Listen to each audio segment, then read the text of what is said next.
I assume you are socially responsible and have watched enough television to be in a state of agitation, confusion and anxiety about the totally real and not manufactured climate crisis. Or are you one of those bigot science phobes who denies science and hates poor people and children? We are creating this movement every day, because every day of inaction drives more action from us! I am afraid. How come why is the governments, corporations and media not listening to these suffering children's grassroots global movement? Climate activists need to support other social movements too, because any fight for justice is your fight too. So when kids rally for gun safety or for LGBTQ+ rights, or when teachers ask for livable wages, get your butt out there and support them! I'm mad at my parents because look at where we're at right now. Like, we're all gonna suffer if we don't start doing something now. Wow. This is, serious. That girl shook. These poor suffering children are suffering so much and just want the bad grown-ups to be good and take #climate action now. Hey, Amelia here, and we're bringing you a very special episode of Newsbreak all about the global climate strike. Millions of students all over the world have hit the streets. This real global crisis requires an immediate global solution. I do not hate children. This is clearly grassroots, not astroturfed activism. Thanks, Amelia. I'm at a rally in Adelaide and lots of students have come out to take part. And I'm speaking with one of them now. Why is this such a big issue for so many kids? I think this is such a big issue for so many kids because our future is being decided entirely on the decisions that are being made today. This horrific global crisis requires an immediate global solution that we obviously don't have time to question or discuss. I do not hate children.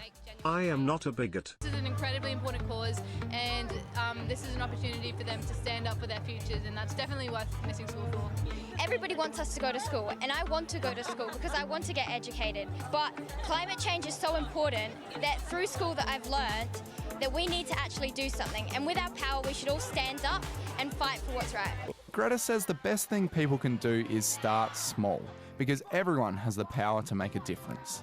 No one is too small to have an impact and change the world, so just do everything you can. In keeping with all things environment, let's check out some happy stories of people doing their bit to help save our planet. I, for one, am ready to accept the solutions to this completely legitimate and not a scam worldwide existential threat. Let's check out His Royal Highness Prince Khalid bin Al-Walid's YouTube channel to see if plant-based news is covering this breaking news of the #climate crisis.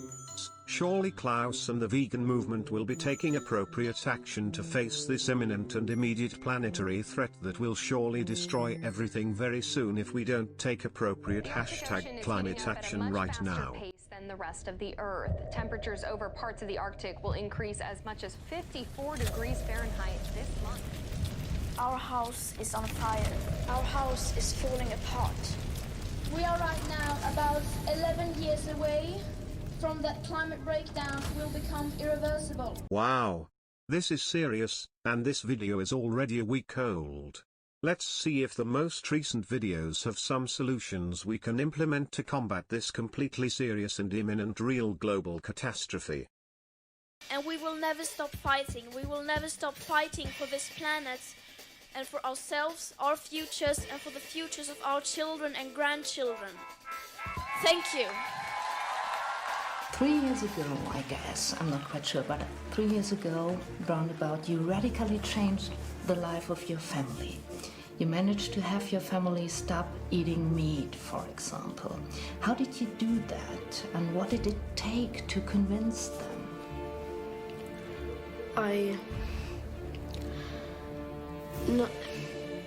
I'm shaking with goosebumps right now. This brave grassroots 16-year-old human shield is on every television station in the world fighting for the solutions. I'm so glad there is a way to avert the imminent catastrophe that all the real science has proven will destroy everything if we don't take action now.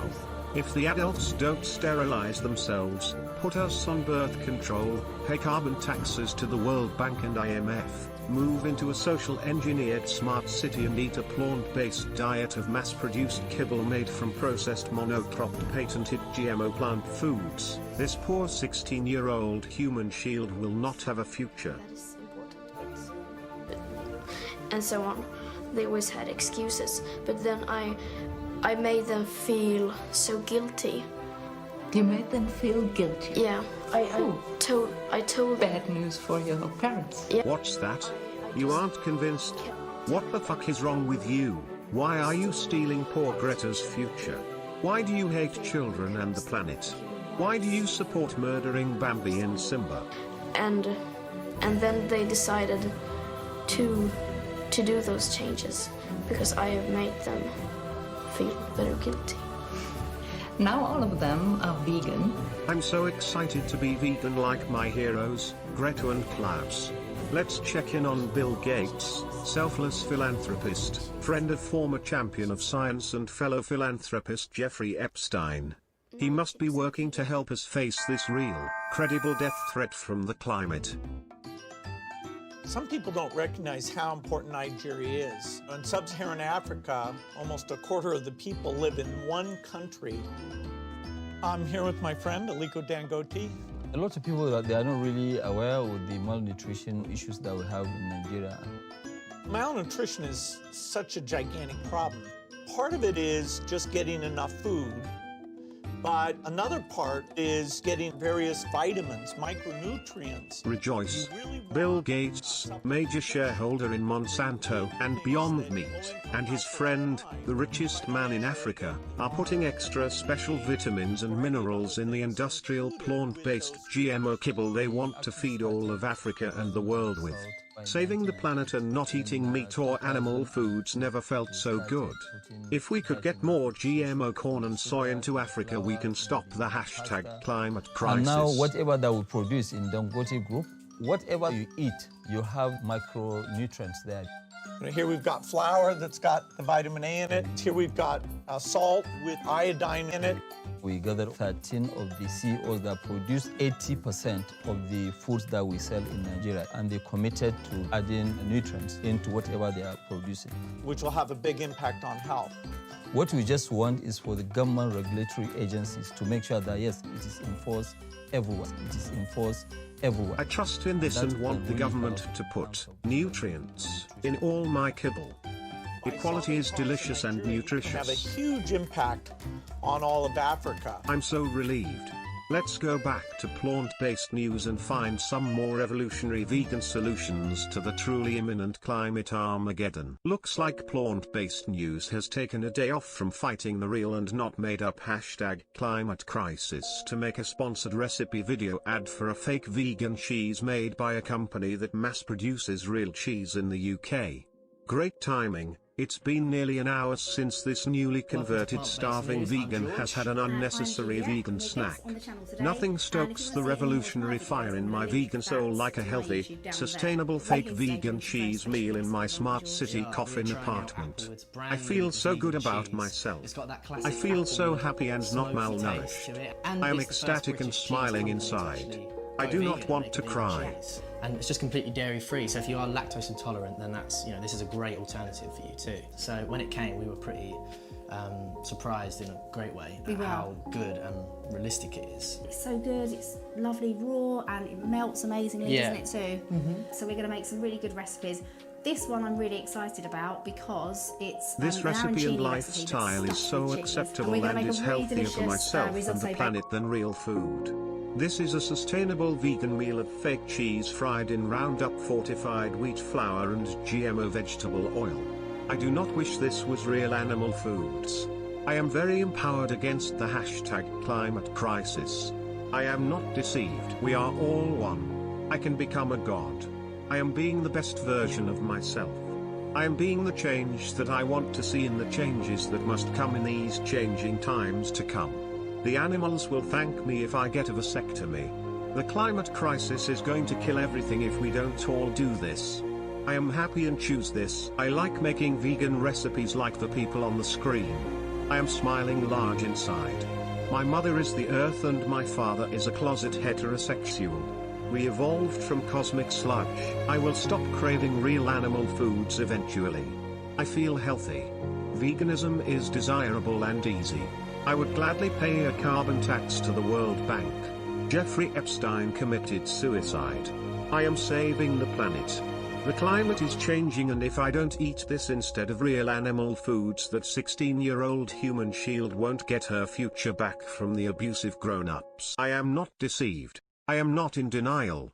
I am an activist. Peace Reflections.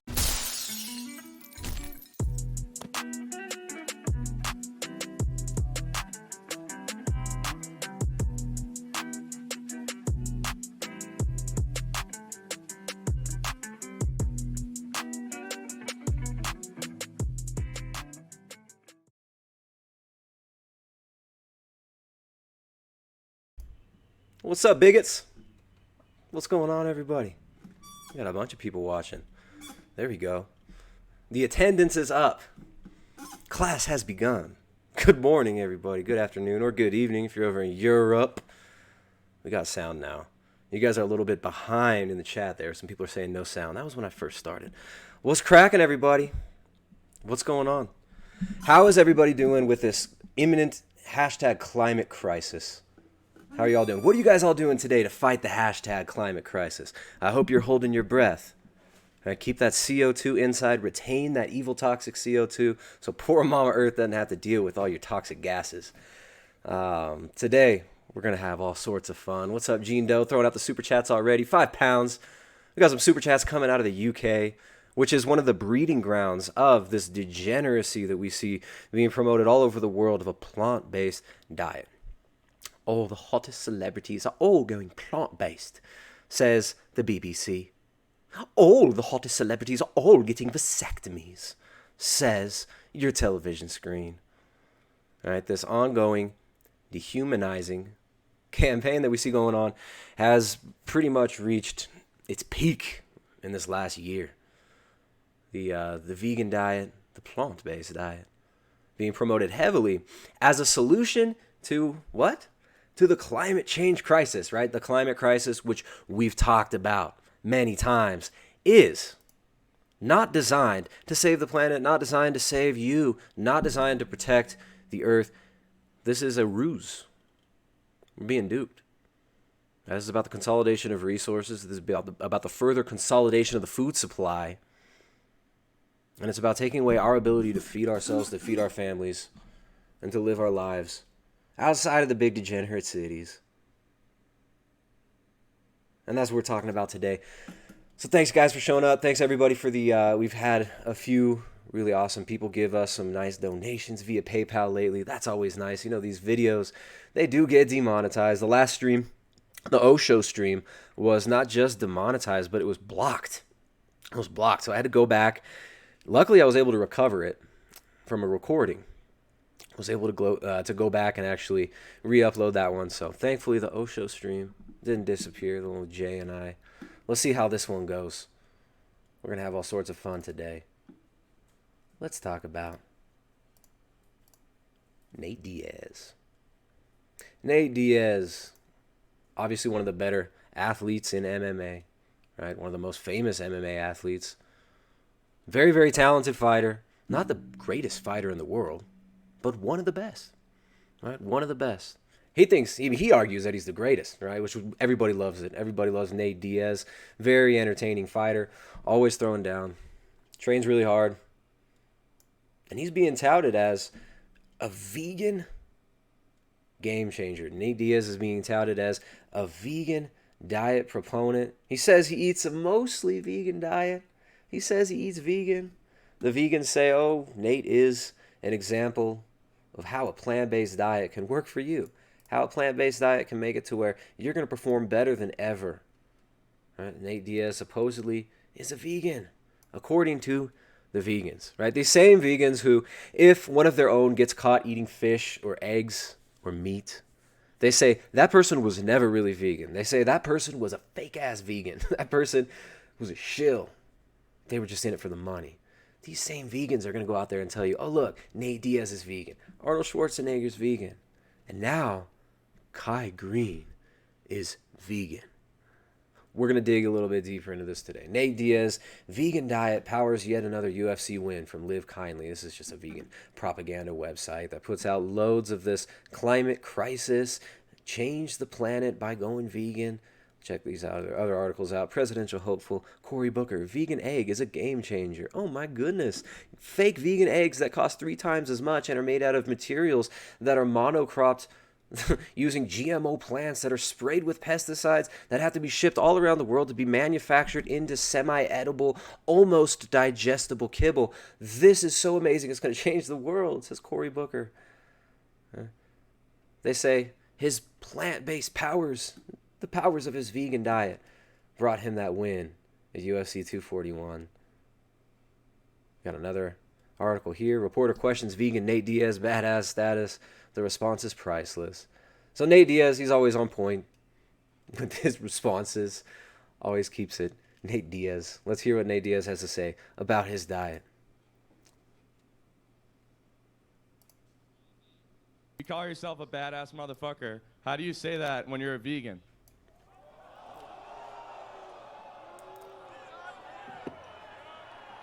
I'm harder than anybody here. What's up? I guess we'll find out then. Step your game up, dog.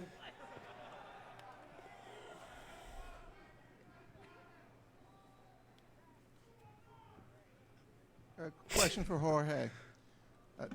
When this year started, you've had a great run in 2019. I think he pops in with one more thing here. Just wait it out. Beautiful backdrop. Just talk, fantastic suit. Just talk a little bit about your rise through this year and how comfortable you feel in the spotlight. Yeah, he does have a point over there, so we're going to hand the microphone to the audience soon if the media keeps asking the same questions. But maybe it's later on when he says, the Terminator's vegan, motherfucker. The Terminator the vegan. That was kind of a staged question. You guys think that was staged? That was kind of weird. Who's this guy that asked the question to? He's laughing. Who knows? I mean, this could have been a Beyond Inc. hidden ad right here, right? Create a little fake controversy. You never know with these media spectacles. These approved questions. So Nate Diaz, he's a vegan. He says he's vegan. I'm pretty much vegan all year round. I'm not 100% vegan. I do things, pretty much. I'll have some eggs and some fish here and there, but Marisco Gente serves shrimp. Lots and lots of shrimp. The house special, camarones borrachos, or drunken shrimp. Sauteed in butter and garlic over high heat. Add cilantro and crushed peppers and finish with tequila. That actually looks really good.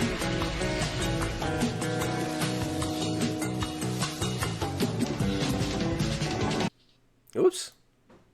What is this? Nate Diaz eating shrimp? Nate Diaz eating shrimp? Oh my goodness. I thought he was a vegan. I thought he was an ethical vegan. I thought he built his whole career off of plant foods, right? Wait a minute. Wait a minute. Something's not adding up here.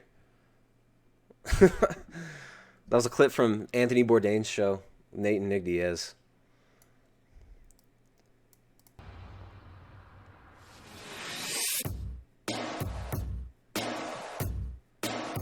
They ain't from LA, but from time to time you'll find them here. And when you Now, I don't want to get hit for a copyright strike. I get demonetized. What's going on in the chat, guys? What's happening, guys? You guys got any questions? You make sure to send those super chats. This will likely get demonetized, so it's always helpful when you guys send those super chats. Thanks to everybody for all the generous ones on the last stream. You guys make it worth it coming out here, preparing for these and doing these awesome streams. Let's put it this way. Let's go forward. What do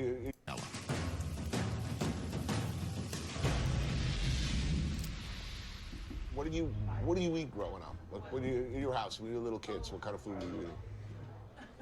What's lunch? Just Macaroni, cheese, and hot dogs. Hot dogs, right? yeah. I was like basically like top ramen.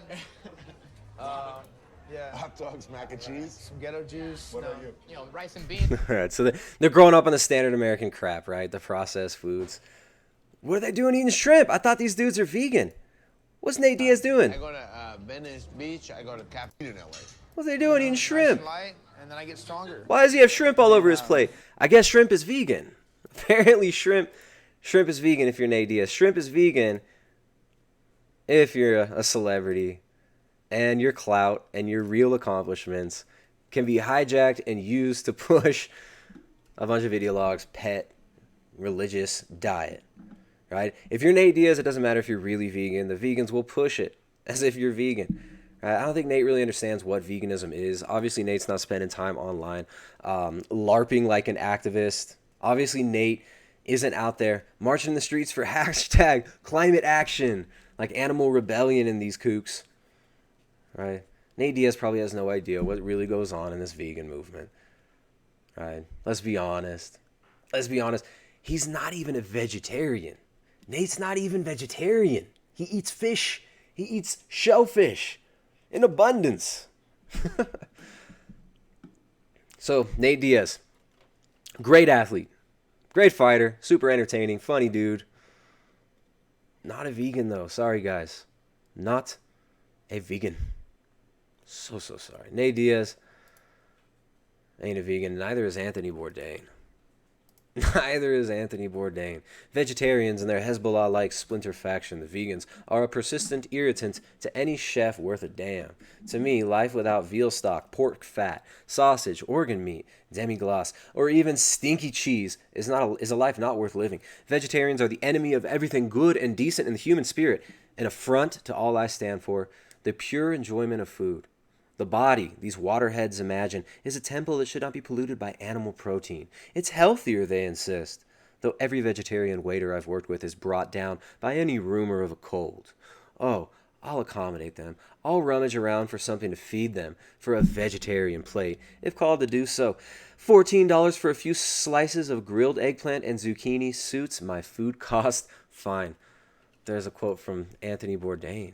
Anthony Bourdain, there we go. We got some super chats. David, thanks for the super chat, dude. Sent $5.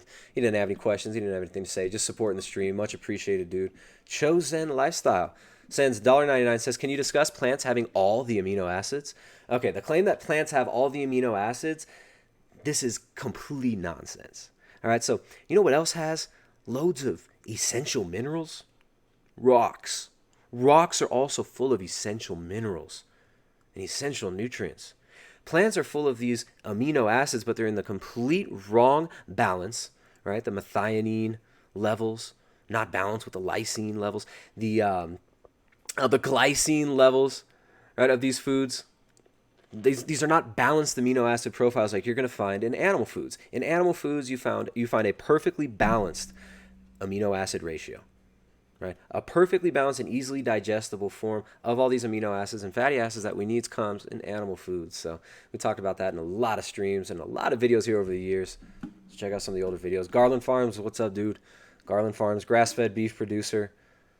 On a couple streams back, he started a nice super chat cascade, and he just did it again. He says, for $10, thanks a lot, Garland Farms, says super chat cascade has begun. $5 increments next. he's calling on you guys.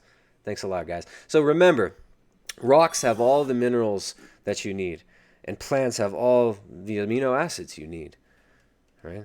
And plants also have all the calories you need. You just can't digest them. You just can't assimilate them. You just can't break them down without making your butthole bleed and making yourself fart all damn day. Anthony Bourdain. Anthony Bourdain's pretty cool. Was a pretty cool guy. I like his quotes on the vegans. I mean, I'm not a big fan of the traveling lifestyle and the rootless lifestyle, but he has some good quotes on veganism. And so a lot of these people telling you that plant-based diet is more healthy, a plant-based diet is better for everything. They get to back their stuff up with a lot of this propaganda that's being pumped out there over the last couple of years. If you think it's cheap to host all these articles every day, if you think it's cheap for Insider.com to publish this article, if you think it's cheap for influencers like Greene to go out there and promote Beyond Meat and Beyond Burgers, if you think it's cheap to make a 2.5-hour pea protein isolate advertisement like James Cameron did with the Game Changers, then you're mistaken. There's a lot of money going into pushing this stuff. Here's what happens to your body. Look, your gut microbiome will likely improve, they claim in this article, when you go on a vegan diet. We all know this is not true. We all know that, first of all, everybody here knows, if you've been paying attention, we know that, first of all, it cannot be assured. It is not a scientific fact that having a more diverse gut microbiome equals improved health. But we also know that there are many people who've publicly tested their gut microbiome when they go on a full-on animal-based diet and remove all fiber and all plant foods, and it improves, even coming from a vegan and vegetarian diet. And we talked a couple streams back about, there's a Twitter thread from, oh goodness, let's find it. There he goes, Adam Viscovich, who had more folate producing strains of bacteria in his gut after going on an animal-based diet. Oops. Having a problem with my browser here. I think I'm still streaming. Okay. Well, refresh the page and it works. So, your gut microbiome is going to improve. This is patently false. It's not inherently true that you're going to have a better gut microbiome on a plant-based diet, and we don't necessarily know what a good gut microbiome looks like on paper. There are a lot of assumptions built into this, and there's actually a lot of money going into producing probiotics and marketing you supplemental probiotics, and a lot of these vegans get in on the scam. Look at that. We'll get another cascade of super chats here. Logical Links, what's up, dude? It says $5. It's too bad gasoline isn't vegans. Vegans could get all their calories with just a few sips. That's right. You know, alcohol is vegan. Alcohol is vegan, and you can get just as many calories from consuming just alcohol, right? It's all the same to the vegans. You get the same amino acids. You can get just as many calories from alcohol as you can from meat. I guess that would be healthy. Cowatarian, what's up? Thanks a lot for the super chat. Send $15. Location 515 says, "Where's Terrence McKenna when you need him?" Well, I will tell you where Terrence McKenna is gone, and that is in the ether, sliding through windows of perception, opening up the doors of the pee-pee poo-poo hole to put his pee-pee in it, because Terrence McKenna was told by the mushroom gods that we are all one, and if we all go vegan, we will live eternally, like Nate Diaz, who's not actually a vegan. All right, thanks for the super chats, guys. So the gut microbiome is going to improve. You might lose weight. Hey, you might lose weight. What does it mean if you lose weight? What if you're losing bone mineral density? What if you're losing lean muscle mass? What if that weight you're losing is essential weight that you should be carrying? What if you're a high-level athlete like Cam Newton and you come in 10 to 20 pounds lighter after going vegan and you injure yourself, right? These people assume that being lighter on your feet is somehow better. Right? But when you look at these athletes who are losing weight, they do tend to be more injury prone. Myself, I know when I get too lean, when I'm not properly nourished, if I go too lean, I'm going to feel like shit. I'm not going to perform well. My hormones are going to suck. I'm not going to feel very good. That's just how it goes. All right, so you lose weight. Well, is that muscle? Well, here's some of the downsides. They say you may lack B vitamins. Ooh, what a surprise. You may miss out on necessary calcium. That's right. And you're also going to be low in vitamin D, vitamin K2. You're going to have low cholesterol levels. Cholesterol being very, very important because it's converted. The sulfated form of cholesterol is converted into vitamin D when we go out in the sun. All right, so you may feel tired or foggy at first. We see this with a lot of people. They start out a vegan diet, they get real tired and foggy. They continue on a vegan diet, they get more tired and foggy. All right, when we try to pull animal foods out of our diet, It's crazy, right? Thinking back on this, I went like 6 months at one point with no animal foods except a little bit of cheese now and then, which I was like, oh man, I really don't need this. I know that this can be done, right? I can get the same amino acids from plants. If I make these foods more bioavailable, if I soak the quinoa, if I rinse that quinoa properly, I'm going to get those saponins out. I'm going to get those anti-nutrients out. I'm preparing the food properly. I'm doing it right. I'm doing a vegan diet right. Couldn't maintain it. Felt like shit. Injuries that I had, old injuries in my hip, got progressively worse as I lost lean muscle mass and felt shittier than ever. So yeah, you're going to feel tired and foggy at first, and if you continue, you're going to feel more tired and more foggy. Right? And if you want some evidence for this, go watch any vegan YouTuber. Go watch their vlogs. Go watch the vegan YouTube vlogs. The vegan YouTuber vlogs are essentially people doing things that normal people do and pretending that it's an amazing accomplishment that they can still do them while vegan and completely brain fogged. Right? Just trying to get through daily basic tasks in life as a vegan is vlog-worthy content for the vegans. All right, I got some super chats. What up, guys? David sent $5. That's the second one you sent. Thanks a lot. A Pure Heart, $20. Really appreciate that. Thanks a lot, guys. I can't tell you how much it really does help with these super chats as we're doing these streams. We get regularly demonetized. We get hidden in the algorithms. You guys are super helpful. I want to thank the people also who've given donations via PayPal the last few weeks, especially the last few months. Like 2 months ago, we were doing a lot less streams when we got kicked off of streaming temporarily and took a little break off of live streams. You guys really helped. You guys who were donating via PayPal, you guys really helped to keep this afloat. So thanks a lot for that. You guys, there is a link down in the description of the video. If you do want to donate via PayPal or become a member, meaning sign up for like a monthly donation. We don't have, we might have to do it soon. We don't have Patreon, but we might have to start doing that soon. But anyways, the brain fog, it's real. The vegan brain fog is real. I can't count how many clients we've had come to us after a vegan diet who've had their brain fog completely go away after one animal food meal. It's crazy. So here they talk about iodine, lack of choline, but there are other things that are going on as well, right? We all know about vitamin B12, B vitamin deficiencies being really, really rampant, and those can really mess you up.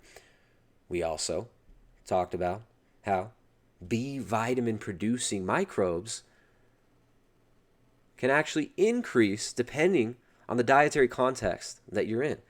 All right, this guy who was on a carnivore diet doing a, where's that link? Doing a vegan diet, testing his microbiome, then doing a carnivore diet and testing his microbiome, seeing a huge difference, seeing more folate producing microbes on the carnivore diet. When he was on a vegan diet, he was on, I think it was like the 4th percentile. Let me find his other tweet.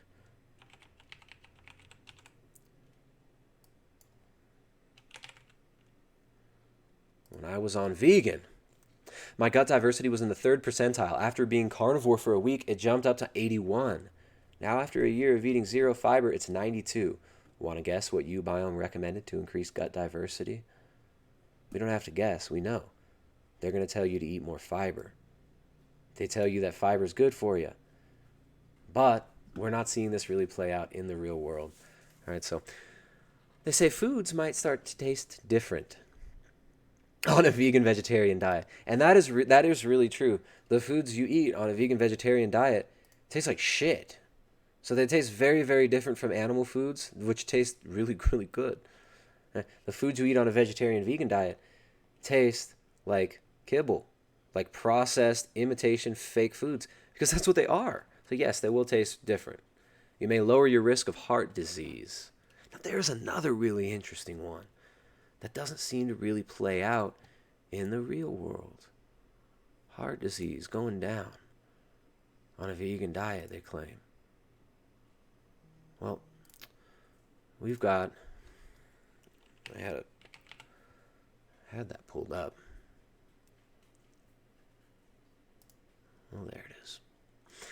Paul Mason showing coronary artery calcium score of a 68-year-old male hasn't eaten meat in over 25 years.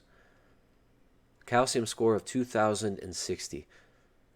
Of course, it's anecdotal, the vegans are going to say. But what matters most in your life as an individual trying to figure out what diet you should do with all the politicized nutrition epidemiological research that makes it so hard to wade through, all the bullshit nutrition research, the changing fads that are constantly telling us that the most essential foods that we've been having since the dawn of man, since after the flood, the most important foods that we can eat, the animal foods, they tell us these are bad. Every few months they recycle some of this old crap about animal foods are bad.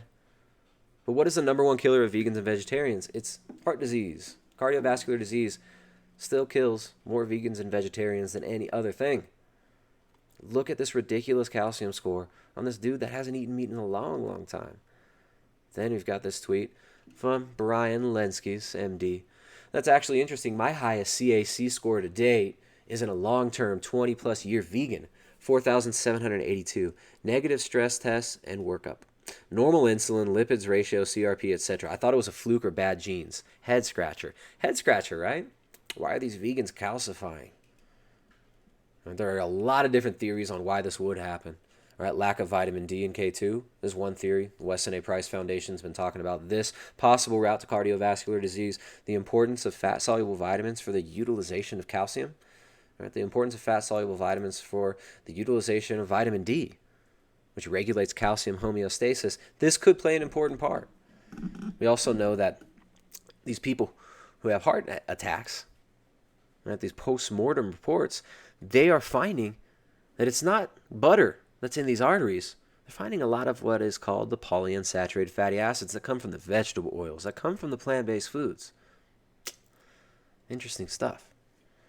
So, the plant-based diet, not going to make you live forever. Still going to die of heart disease.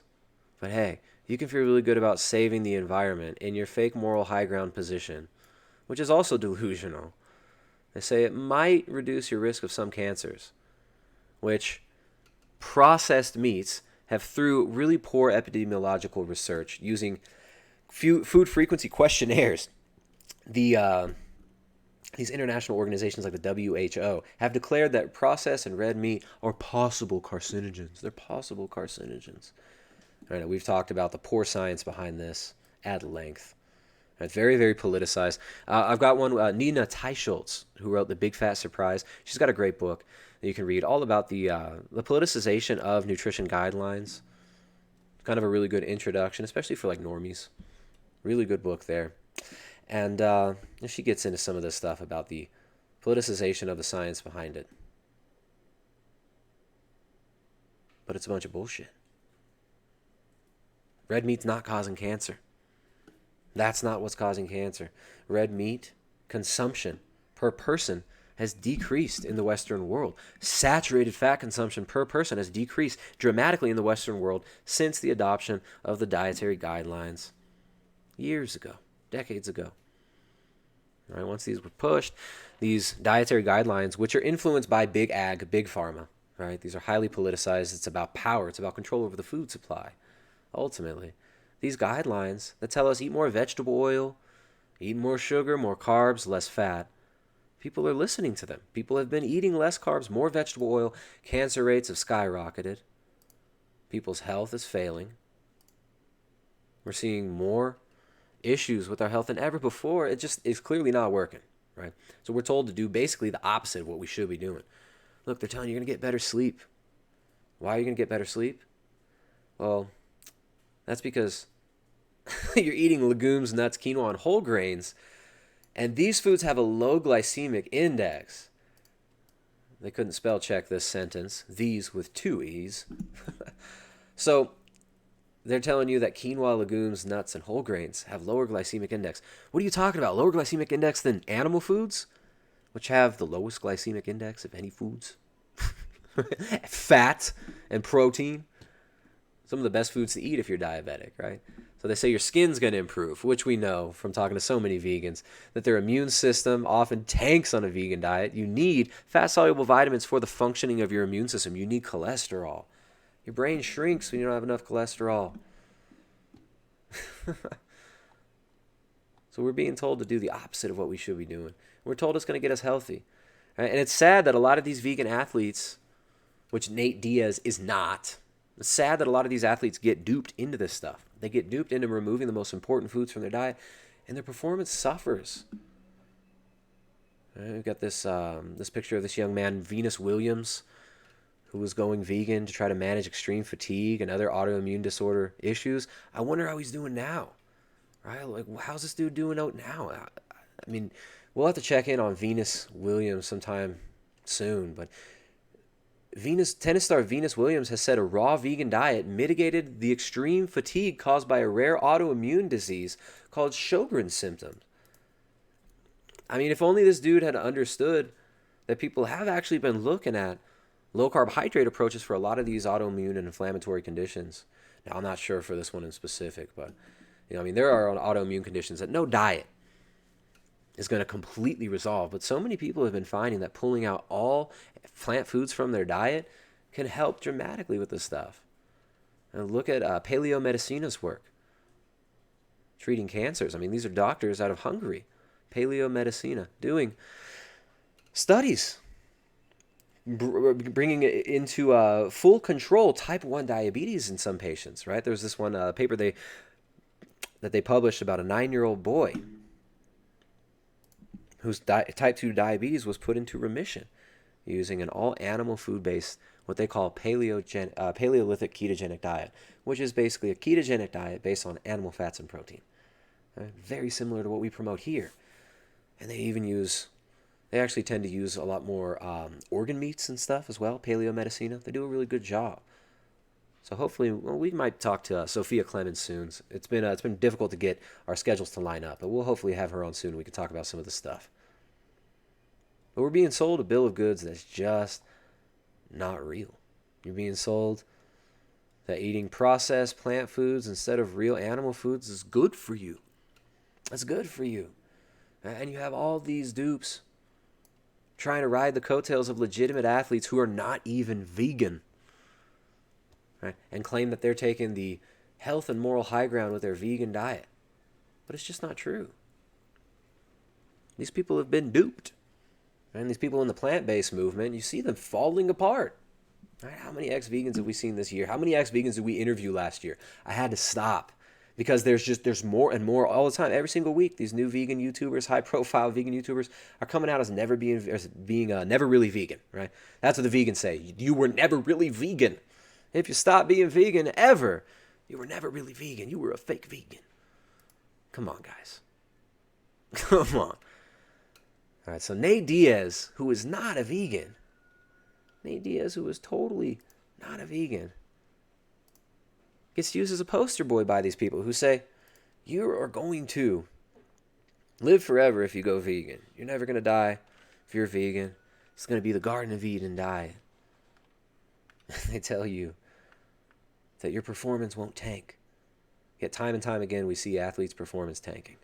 We see John Venus, who we see in this picture here, malnourishing his kid on the child abuse vegan diet that he feeds himself, malnourishing his kid and virtue signaling about not giving him animal foods, about feeding him fake soylent shit instead. But is this so good for the animals, guys? It's just so good for the animals. Right? You got these fake-ass bodybuilders who have average physiques. For like an average gym rat, you guys look all right. Right? Hench Herbivore looks like a washed-out bouncer who stopped lifting in 2014 but didn't stop taking the gear he needed to maintain his lean muscle mass. That's what this dude looks like. John Venus looks like every gym bro in every gym. Right? Good physique. He works hard. But he looks just as good as anybody who's been lifting for a few years. Right? These dudes, they look average. These are not legit bodybuilders. These are not top-level guys like Kai Greene, we're going to get into in a little bit, who now is eating a plant-based diet this week. He's doing a challenge. A challenge. I wonder who challenged him. I wonder who challenged Kai Greene to go plant-based for a few weeks. But these people, they tell you to malnourish your kids on a vegan diet. They tell you to, if you're an athlete, you should go on a vegan diet. And they have to make all sorts of excuses for why their performance tanks on a vegan diet. But they get to pat themselves on the back and tell each other how great they are for having an average physique, looking like a normal gym rat, and for eating twice as much food as they should and need as a human being, for eating twice as many calories as a normal human being so that they can maintain their muscle mass, so they can sell you on the vegan pipe dream. So you too can be a vegan vlogger.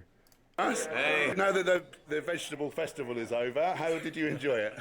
I loved it. This is always the favorite time of the year for me because, Yes. we get to hang out together as a group, as a team, like-minded people. Yes. So, you can't beat that. Yeah. Yeah, it's so nice, isn't it? Yeah.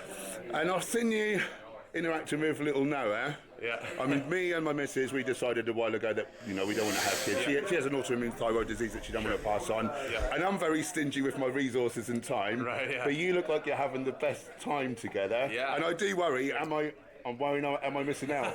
That's what I'm worried about. I don't think you are, because I think everyone knows what's right for them. But yes. Everyone knows what's right for them, except people who are not vegan. They don't know what's right for them, right? They don't know what's right for the world or anyone else. But you do. You know what's right for them. You know what's right for your kid. You know that feeding your kid a vegan diet is so right. Malnutrition case stirs debate about vegan diet for babies. A judge in Australia said a couple had left their babies severely malnourished on a strict vegan diet. Experts said that with proper guidance, children can be on a totally plant-based diet. And they spelled plant wrong. They forgot the U. But we'll let that go. Happens every once in a while. A child being raised vegan develops serious health problems, setting off an emotional debate over whether such diets are suitable for the very young. Experts say it's possible to raise healthy infants and children on a totally plant-based diet. Right? Experts say, guys. Experts say it's possible to raise children on a totally plant-based diet. Experts like Dr. Greger, this bobble-headed ghoul who gets out-angled by 9-year-olds. Right? This dude who looks tiny next to a 9-year-old girl. I don't have the picture right now. I used to pull it up all the time.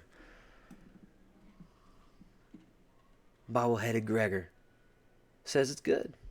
It's healthy.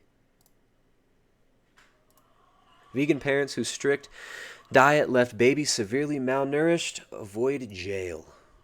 They avoid jail. The mother and father, who are both in their 30s, who cannot be named for legal reasons, pleaded guilty to failing to provide necessities in life, causing injury to the child. The couple were sentenced to an 18-month jail term to be served as a community order. This kid was 19 months and weighed 10 pounds. 10 pounds. 19 months. They're feeding her a vegan diet. They're trying to save the planet. Severely malnourished boy, 13, escapes from home after being forced on vegan diet. Parents charged. And these idiots are out there telling you, this is so good. This is what's best for you and the animals. This is what's best for everybody. And also, everyone knows what's best for them, says John Venus. Except everyone who's not a vegan, apparently. I mean, me and my missus, we decided a while ago that, we don't want to have kids. She has an autoimmune thyroid disease that she don't want to pass on. Yeah. And I'm very stingy with my resources and time. Right, yeah. But you look like you're having the best time together. Yeah. And I do worry, am I missing out? That's what I'm worried about. I don't think you are, because I think everyone knows what's right for them. But yes. It's definitely a lot of work. But it's for me personally, it's worth it. Yeah. But obviously a huge transition. Yeah. Huge change of lifestyle. A lot of work. Yeah. A lot of effort.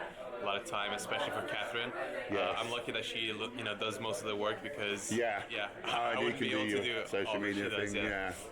Yeah. Anyway, that was really beautiful to see.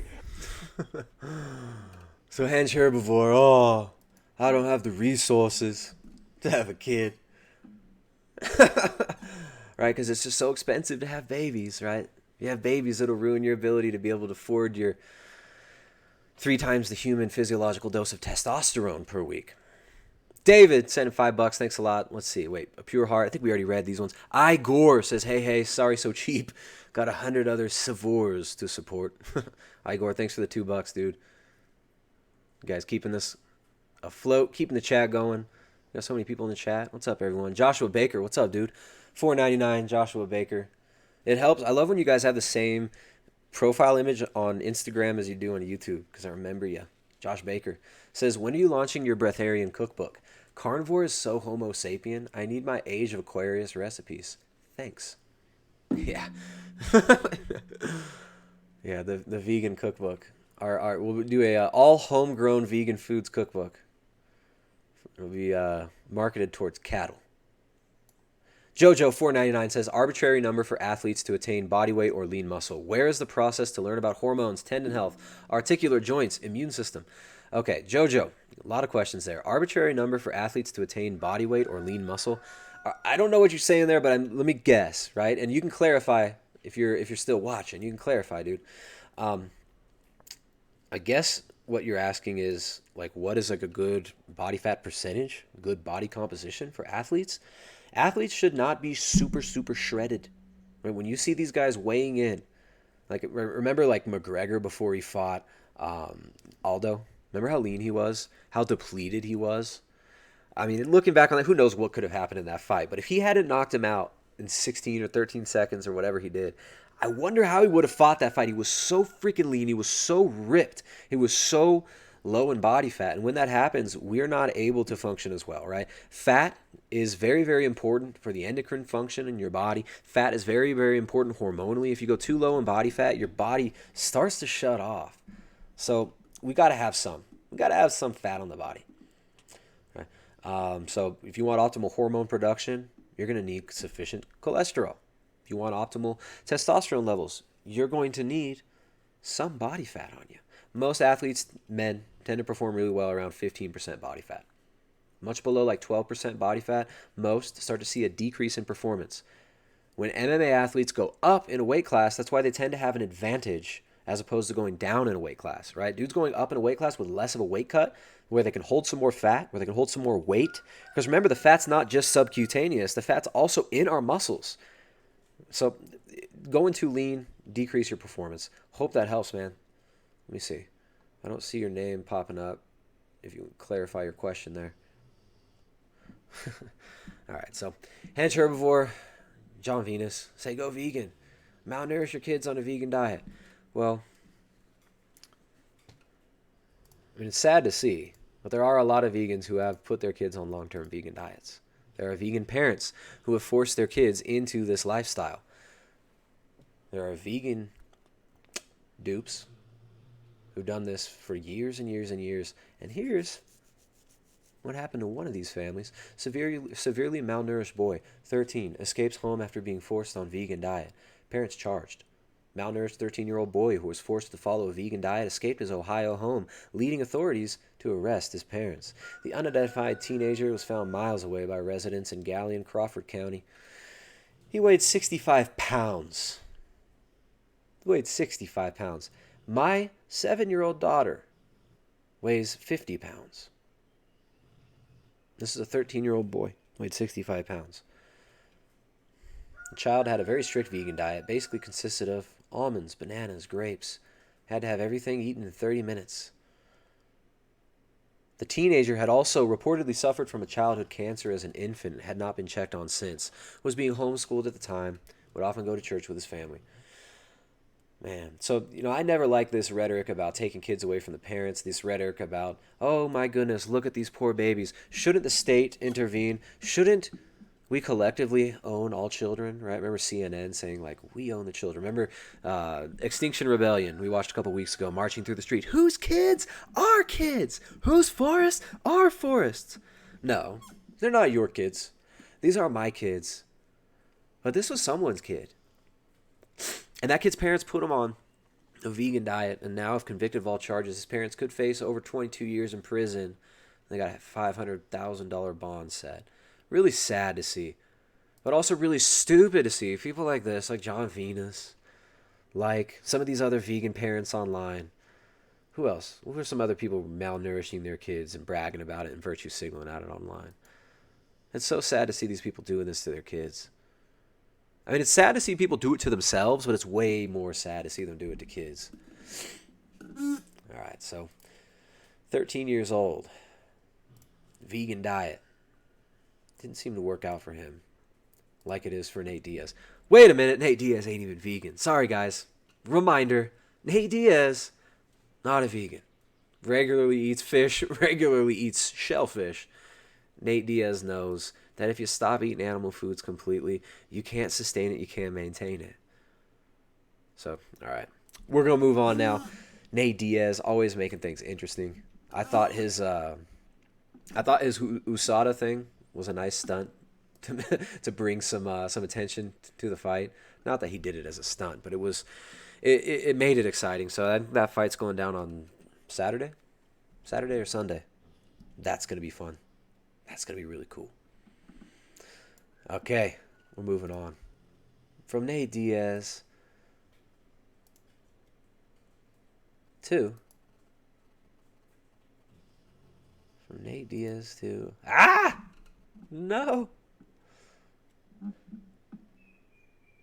Look, this is worse than the Crypt Keeper, right? It's like a... such a ghoul, that Dr. Greger. The top vegan athlete, Dr. Michael Greger.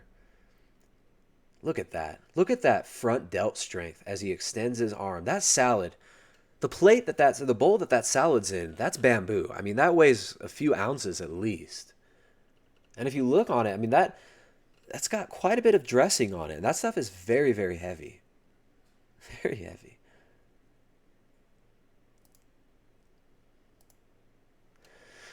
Now, let's move on. We got Nate Diaz, game changer. Top vegan athlete Nate Diaz, who's not really a vegan. Just like that tennis player, what's his name? Djokovic, also not a vegan. He's plant-based. He's a plant-based diet.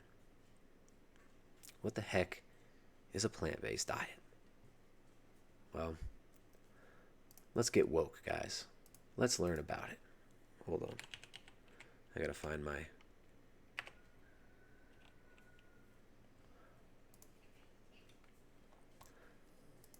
What is a plant-based diet?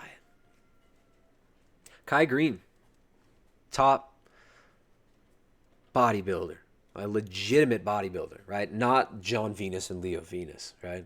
Not Dr. Leo Penis or his brother John. Real bodybuilder, not Henge herbivore. Right? Kai Greene, one of the most famous bodybuilders there is, been around for a while, lover of grapefruits, pumper of iron, and professional male stripper. Kai Greene says, thinking about going on a plant-based diet, still doing some more research. Anyone here have experiences with it? Kai Greene on his Twitter. All right, with that blue check mark. You know when you got that blue check mark. You know when you got hundreds of thousands of followers. Tweets ain't cheap. Tweets ain't cheap, guys. When you got a big following like this, tweets ain't cheap. So he's got this really interesting line of tweets here. He just saw the Game Changers. He saw the Game Changers. James Wilkes, the producer and narrator of the Game Changers here, DM me on Instagram and I can have our science team / sports dietitian help you with whatever you need. No one has more info on this than our team when it comes to optimizing performance with plant-based nutrition. Well, now it's starting to make sense what that last tweet was about. Kai Greene retweets it. Kai Greene retweets it. Kai Greene retweets it, says, I just saw the documentary on Netflix. Bro, man, the blood plasma you guys did with the NFL players sure got me thinking. Exclamation point.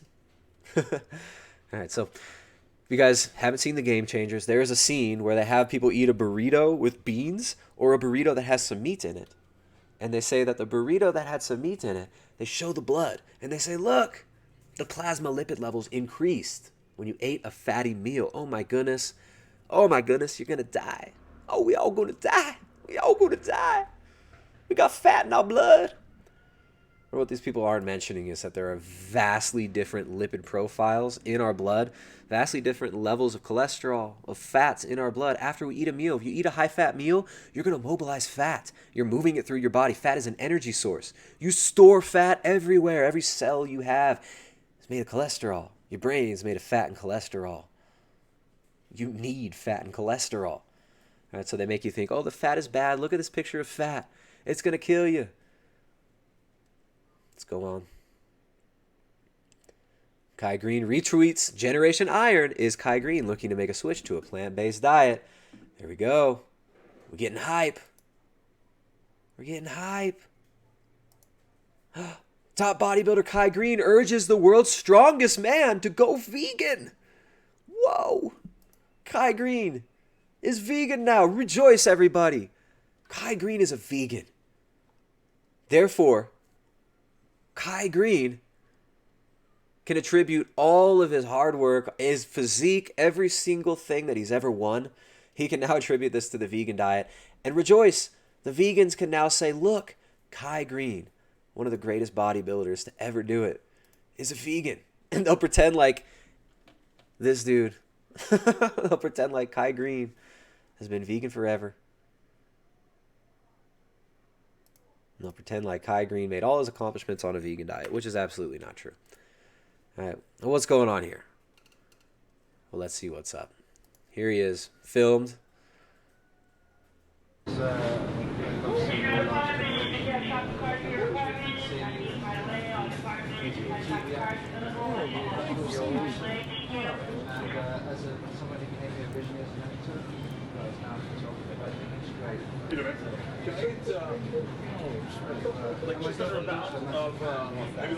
Okay, I don't know why he posted that. You can't hear shit there.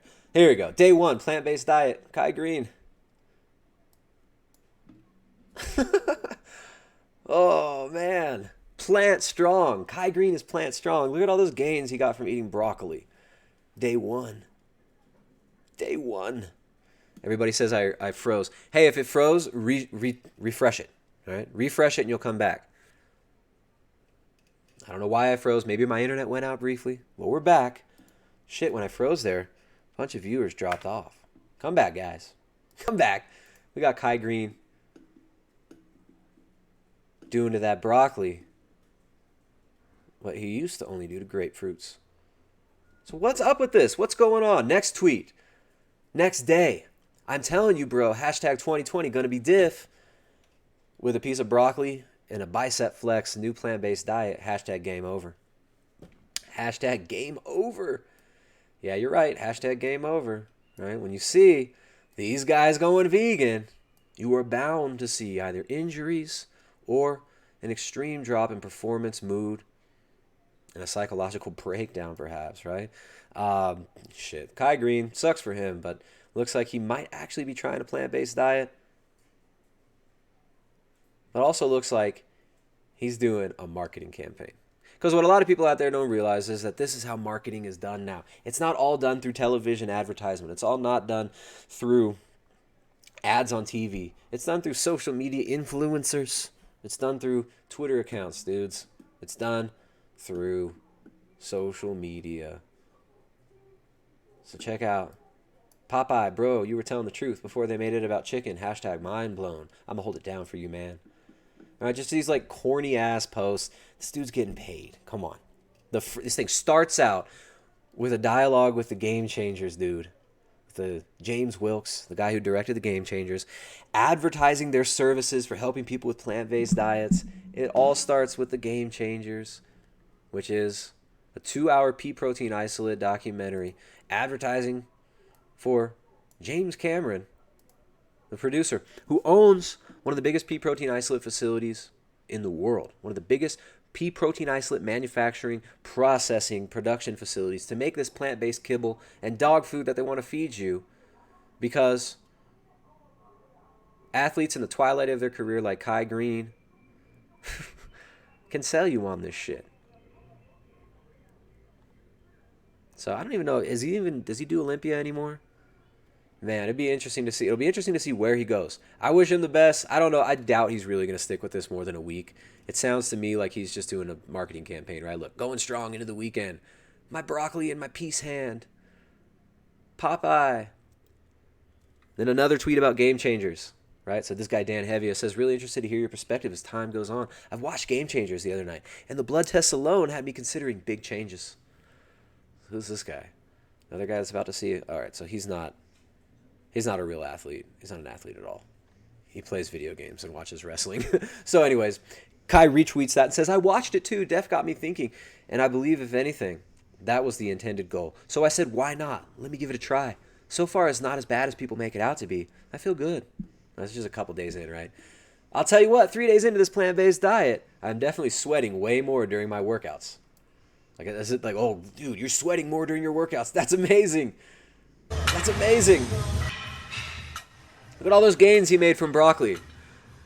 All them gains just from broccoli, guys. Uh-huh. What else we got here? It's all plant-based diet propaganda. Every one of these. Where's the one where he shows his fridge? Wait, here, Kai Greene, a.k.a. Mr. Getting It Done. I'm sorry to be spitting at you. So we're at the office, we're eating up, and this is like my day 4, no?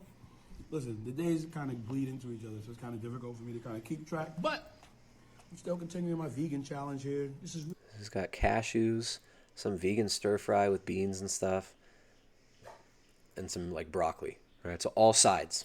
really cool. Let me tell you what happened. I just recently have discovered that there's a place not too far from where I am.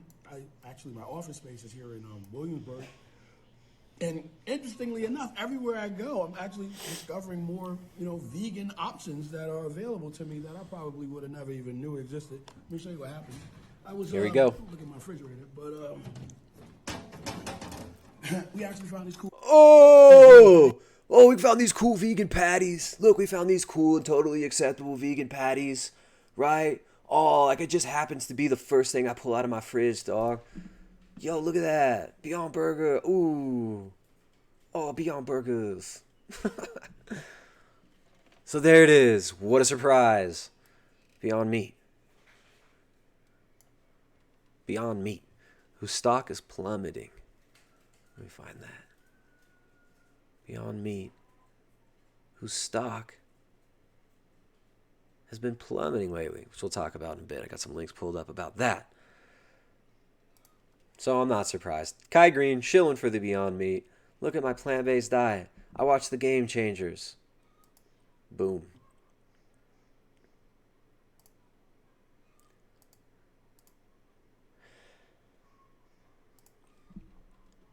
And then he tells the world's strongest man, one of them, Hafthor Bjornsson, the mountain, says, you should go vegan, bro.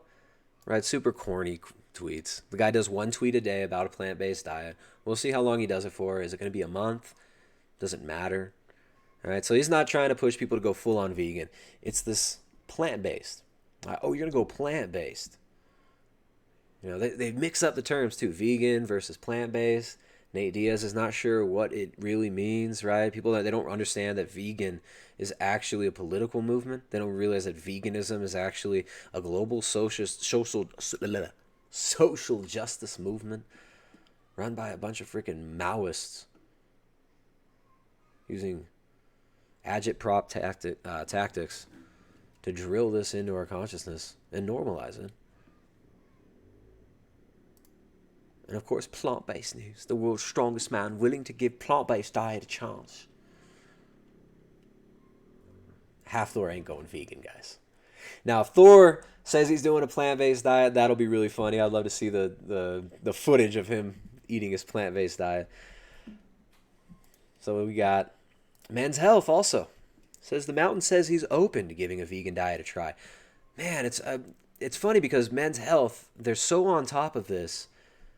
They're just so on top of this. All these big mainstream media outlets are so on top of this stuff. Let's see what else Men's Health has to say. Let's see if there's a bunch of front page plant-based diet ads. Nothing else here. Nothing else here. Let's do a quick search for plant-based, which is the term we're talking about today, which is a propaganda term meant to confuse you about what you're really eating. We asked 10 experts what the phrase plant-based diet means, and no one could agree. It's because no one knows what it means, because it means everything to everyone. In fact, I eat a plant-based diet. My diet is based primarily around animal foods that eat plants. All right? They eat the plants that are produced locally here. They eat these shrubs. They eat these, the grasses. They eat these plants, They eat the plants, Klaus. And they convert it into bioavailable digestible protein. They convert it into easily digested protein. So my plant-based diet, super sustainable, although it doesn't sterilize you like their plant-based diet will. Arnold Schwarzenegger's diet is like 99% vegan now. Arnold Schwarzenegger's diet is like 99% vegan now. a vegan. Happy, healthy vegan. Arnold Schwarzenegger is loving his mostly vegan diet. Mostly vegan. Oh, so he's plant-based, right? Oh, okay. Arnold Schwarzenegger sent Greta Thunberg an electric car. Oh, Arnold Schwarzenegger's helping give Greta her future back. Look at that. That is so not creepy. Okay. Arnold Schwarzenegger is 99% vegan. MSN.com. Arnold Schwarzenegger on going vegan. I don't think that I ever will be a total vegan.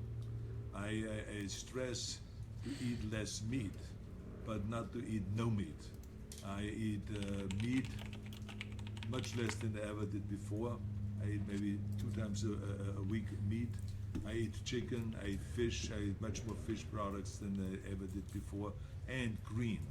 I mean, I love vegetables and salads and all this. I think it's very healthy for our body. Yeah, I love lying and saying I love salads.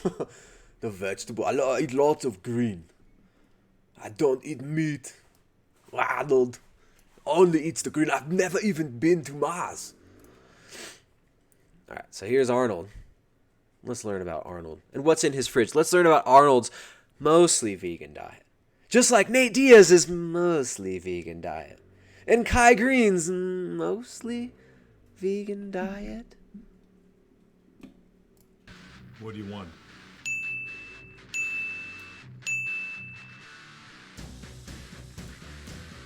All right, Arnold, we're here to see your fridge. You ready? Let's do it. What is it exactly that you want to see in the fridge? You just want to see the food? Or do you want to bust me because I'm not 100% vegan? Or what is it that you're up to? Follow me. So anyway, this is the refrigerator in my office. We have here fruits, we have vegetables. We have one of my favorite things that when it gets hot, I have watermelons, cut up watermelons. We have, of course, the Radler, which is a German drink, a combination of lemonade and beer. I love it. Most people don't know that, but it's my secret protein drink. Don't tell anyone, okay? This is between us. Okay, so office. Okay. So let's check out the first shot. We have vegetables. Oh, what is that? Oh, we got Beyond Meat. Front and center. Got Beyond Meat. Just slipping it right in there. We got his Beyond Burger patties. Wow, what a surprise. What a surprise. His curated from Men's Health refrigerator has got that Beyond Meat now. There are also eggs. Look at this fake ass fridge. You really think that this dude is preparing food? You think this is his food? Look at the perfectly cut up bits of watermelon in squares. The cubed watermelon. Look at that. Oh, but he's vegan. All right. Office. We have here fruits, we have vegetables. We have one of my favorite things that when it gets hot, I have watermelons, cut up watermelons. We have, of course, the Radler, which is a German drink, a combination of lemonade and beer. I love it. Most people don't know that, but it's my secret protein drink. Don't tell anyone, okay? This is between us. Okay, so here we go with the protein. You wanted to see how a protein is made? It's nothing special about it. I just put in a little bit of this almonds. Here's how I make a protein. You want to see how a protein is made? Oh, it's nothing special. I had 3 of my beers this morning. Just smoke a stogie. Milk. My almond milk. Just a little bit. Just a little bit of And also almond for milk. muscle soreness and sometimes bone soreness. I have my cherry Put juice. A little bit of that in there. When I'm on my period, I go on my cherry banana juice. in. 1 banana. I don't do it always with clean hands, where I touch every dumbbell and barbell and machine that other people have already touched. But it's just to get the immune system going and to really always be able to fight back. Now there's an egg, a raw egg that we put in there. Well, actually, I like to put in the whole egg. Raw egg. Is that vegan? Is that vegan, guys? Raw eggs? Literally. Raw eggs, fish. Serve at any bar, health bar or any other bar. I sometimes put in the schnapps. I sometimes put in the tequila. I put So in it just tequila gets this a morning mix and of some flavors. schnapps this morning. What does your diet look like these days? Well, I am, as you can see, I'm health conscious. I was not always health conscious because when I was young, you get away with a lot of things, a little bit from that. And now I eat more, like oatmeals and greens and vegetables and healthy food. Stay away more from the meats and more from animal products and animal proteins, because there was this misconception it's the only way you get big and strong. So now I backed off that, and I feel much better by being more on greens. Do you cook at all? Yeah, of course. My favorite thing to cook is, of course, steak. Well, a lot of times my bodybuilding friends come over to my kitchen or come over here to this office, and they want, of course, eat the delicious food because they all want to look like me. It's never gonna happen. It's never gonna happen if you're eating plant foods. Let's just rewind that a second. What was this last thing you said, Arnold? What's your favorite food? And they want, of course, eat the delicious. What's the favorite food to make? My favorite make? thing to cook is, of course, steak. Well, a lot of times my bodybuilding friends come over to my kitchen or come over here. My favorite thing to make is steak. Arnold's favorite thing to make is steak. And he throws eggs in his vegan smoothie. 1 egg. You really think that that's how Arnold gets his protein in? That 1 banana with some almond milk? And an egg? You think that's what he eats? Okay. At least he's partially honest and says, my favorite food to eat is a steak. And he makes a joke in the beginning. What are you here to see if I'm really 100% vegan? Come on, Arnold. Be honest, dude. I mean, it's sad. It's kind of sad. Sad what people will do for money, right? So here's Arnold. Thanks to Garland Farms, he sent me this one. Franco is pretty smart, but Franco is a child. And when it comes to the day of the contest, I'm his father. He comes to me for advices. So it's not that hard for me to give him the wrong advices. Garland Farms. Good job on that clip. Garland Farms. That's what I thought you were sending me the clip where he talks about eating protein. All the protein. All right, Arnold. Man, I mean, if only Arnold would take lifting advice. If only Arnold would take lifting and life advice from Frank Tufano, then he would actually be jacked. Yeah, we'll see. Maybe Arnold will get on that vegan bodybuilding routine that Frank Tufano's been talking about. We'll see how that goes. Arnold Schwarzenegger. So Arnold Schwarzenegger is going to save the world, you guys. He's going to save the world with a plant-based diet. Right? He wants to save it from the climate crisis. So he's making sure that this young activist has an environmentally friendly way to get around the States and Canada by giving her an electric car.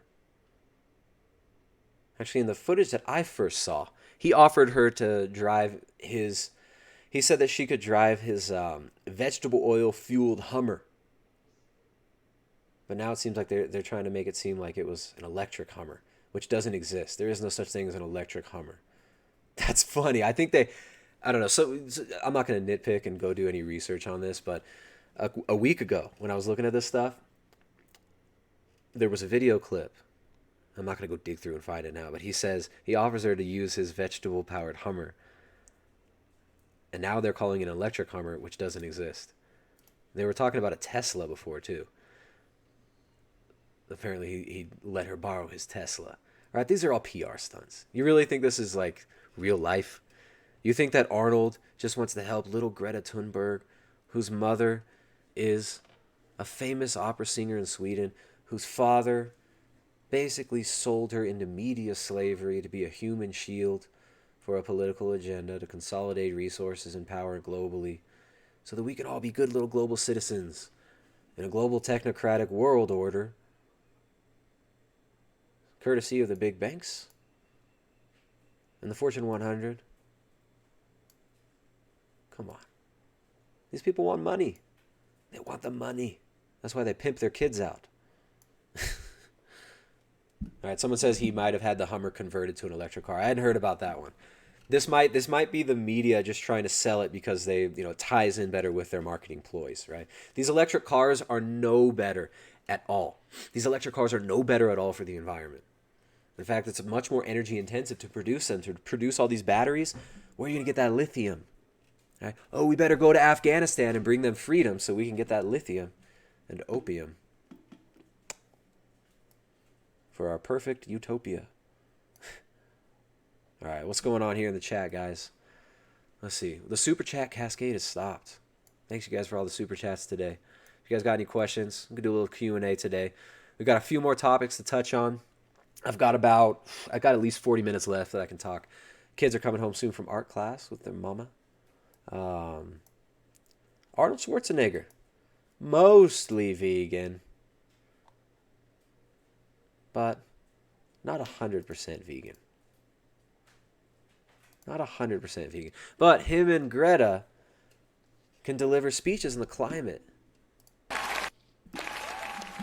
Him and Greta are going to tell us how we should live. And what we should do to stop the climate crisis. From words to action. Because the biosphere doesn't care about empty words. The biosphere doesn't care about what we say. It only cares about what we actually do. See how they anthropomorphize the biosphere, Mother Earth? All right, they're trying to implement this new neo-paganism, right? This new animism, where we all worship Mother Earth, where we make sacrifices for the Earth. Because we all know that the climate crisis is destroying the planet. We all know that we have to take #climate action, and that empty words like #climate action are just not enough. They're just not enough. They're just not enough. More people need to go vegan, right? Nate Diaz must go vegan, even though, as we talked about earlier, he's never been vegan. He doesn't even understand what you vegans are all about. He doesn't understand that what you people are really trying to use him for is the stupid-ass agenda to push your kibble on everybody. David sent a $5 super chat. Thanks a lot, man. David, throwing out them super chats. Appreciate it, dude. Thanks to everybody who's been throwing them super chats out. Much obliged. But Arnold and Greta, they're going to come over here at the, what is it called? The Austrian World Summit. They're going to tell us we need to take action. Arnold says you got to take #climate action now. And look at that cute little symbol behind them. Empty promises. They were lying to you. This is a shame. As Edison said, a dream without execution is an hallucination. And this is what they're doing. They're hallucinating about something that doesn't exist. Exactly. We're hallucinating about something that doesn't exist.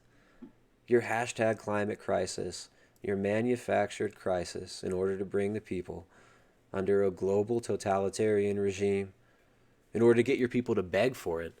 It's illusory. The false promises that you're making. And you're making them in front of a cute little pyramid there. The Austrian World Summit. Climate Kurtag. All right, so Arnold Schwarzenegger, he's going to save the world. He's going to save the world, guys. He's going to save the world. Let's take a little break and admire some of the vehicles that Arnie owns. Look at that. Number 20, military-style Hummer H1. Big-ass Hummer. Daily driver Hummer. Oh, but don't worry, guys. He swapped it for a 6.6-liter Duramax supercharged diesel V8. So he can run that on vegetable oil. Right, so he can burn Monsanto vegetable oil that's subsidized by your government that costs more and is more environmentally damaging than actual gasoline. Check out his Mercedes-Benz Unimog, his Benzo. You look at that thing. That thing's pretty sick. I would like one of those. I'll take one. Unimog. That thing is awesome. I don't know what year that is. H2. Those yellow H2s are so lame. Those things are... Why would you ever buy a yellow H2? A Dodge Challenger SRT. Look at that, 6.4 liter Hemi V8, 470 horsepower, 470 foot-pounds of torque. There you go, 0 to 60 in 4.5 seconds. He's got his custom Chrysler Electric G500. Look at that, it's custom electric. He's saving the planet. H1, slantback, third Hummer, 3 Hummers. Look at this Desert Storm style military vehicle. Bentley Continental, ex-military Dodge M37. That's the coolest thing he's got. That's really cool. That's a classic. 78 horsepower. Hydrogen Hummer H2. Oh man, look at that. Hydrogen Hummer H2, another Hummer. That Excalibur, that thing's kind of cool. That's very nice. Except, okay, let's see. What else? He's got an SLS Benzo. He's got a Bentley Continental, custom Audi R8, a Bugatti, a Porsche Turbo, a Tesla Roadster. Look at that, saving the planet, guys. A Bentley Arnage, or Arnage, whatever you call it. Cadillac Eldorado. That Cadillac's nice. That's a cool Cadillac. This is a nice Indian chief. And last but not least, his vegan-friendly M47 patent tank. Arnold owns a tank. So he's going to save the world, guys. Foreign policy is going to help him by advertising his awesome car collection. Look at his tank. His Unimog. All right, yeah, the tank probably is the coolest. You're right. Ministries blame each other for butter shortage. So as all this is going on, as this plant-based diet's getting pushed on us like no other, as fat is still being demonized on and off, as meat is being labeled an environmental toxin, right? They're trying to tell us that meat is destroying the planet.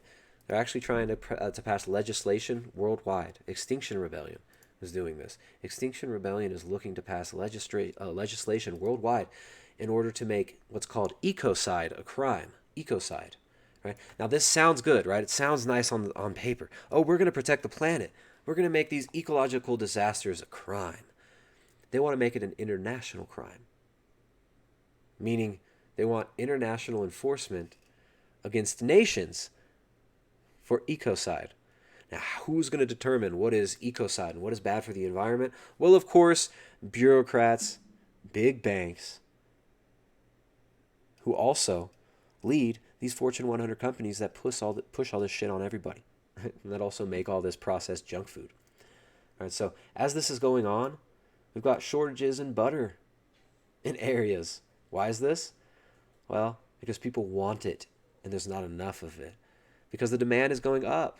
Demand for grass-fed butter is skyrocketing the last few years. Demand for organ meats, demand for things like bones, for bone broth, are blowing up. But you don't see this on the media because there's no money to be made. The big industry money is going into pushing kibble on you, pushing replacement foods, pushing mass-produced, processed junk food.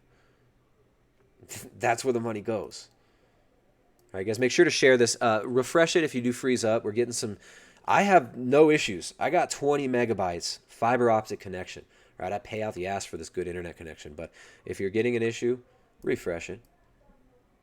And if you throw super chats, you can also increase the speed of the stream. If you got any questions, throw some super chats out there, guys. But butter shortages. Why? Because people realize that this is real good food.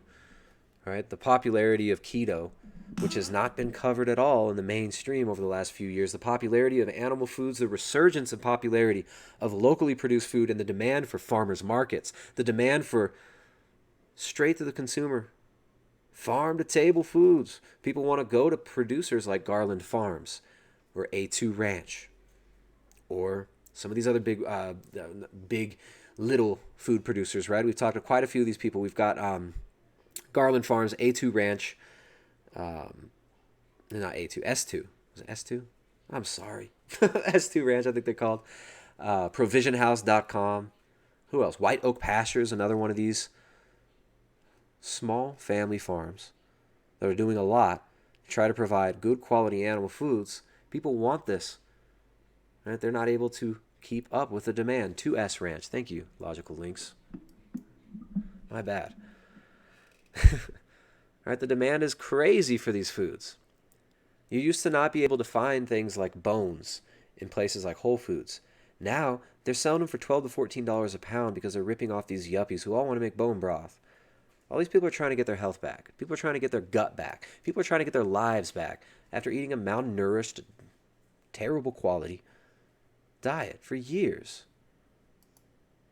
And people want good local foods. So there are shortages. Global grass-fed butter market will see a huge impact on growth, size, share, and trends. Forecast. Anchor Buddy, Organic Valleys, and Arla Foods. So just forecasting here the need for an increase in production of things like grass-fed butter, right? So rural people are being dehumanized in the media. They're being told that we don't need you. They're being told that they have too high of carbon footprints, that their cows and their animals that they use to feed their families and you, that they're destroying the planet. Something just fell and I don't know what fell. What just fell? Okay. Just making sure everything's still plugged in. And these producers can't even fill the demand for the high-quality foods. So we're hoping to see more producers out there making things like grass-fed butter. We're hoping to see more success with farmers markets growing, providing food to people locally, because that's what people really want. They want to be healthy. People who have gone on a vegan and vegetarian diet and seen the performance decrease and seen their health decrease, they've seen declines in their mental and physical health. These people want really good foods. They start looking for local foods. So check out, there are lots of resources online. We actually show a lot of really cool resources in the Carnivore Cookbook, right? The Carnivore Cookbook for people who really love animals. All animal foods. All animal food ingredients. Zero carb recipes for people who really love animals. We've got a section here where we show you some resources on how to procure good quality meats for cheap. 18 ways to get meat for cheap. So there are ways that you can source good quality meats in your local environments. There are ways that you can source good quality, affordable meat locally. And that doesn't mean going to Whole Foods. So don't support Amazon. Don't support Whole Foods. You can check out Craigslist. You can look into cow shares. You can check out eatwild.com. That's another one we like to send people to. A lot of our clients have had really good success looking at the database on eatwild.com, which I got no affiliation with. I don't make any money from these people. I just want you guys to be able to source good foods. Eatwild.com, really good resources there where you can find locally produced animal foods in your area. Really cool. So find those locally produced grass-fed animals. Eat them up. Fat is real food. None of this shit you're being marketed is real food. Animal foods are the only foods that we need. And we can live exclusively on animal foods, and we can thrive off of them.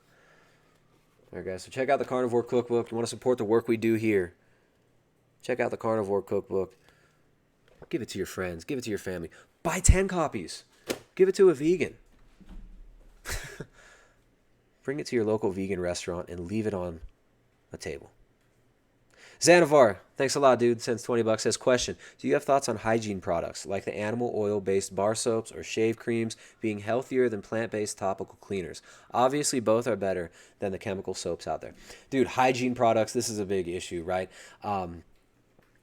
There are so many toxic compounds that they put in these cleaners, so many toxic fragrances that they put in these.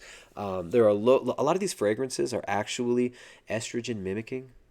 Pseudoestrogens and phytoestrogens are on a lot of these things.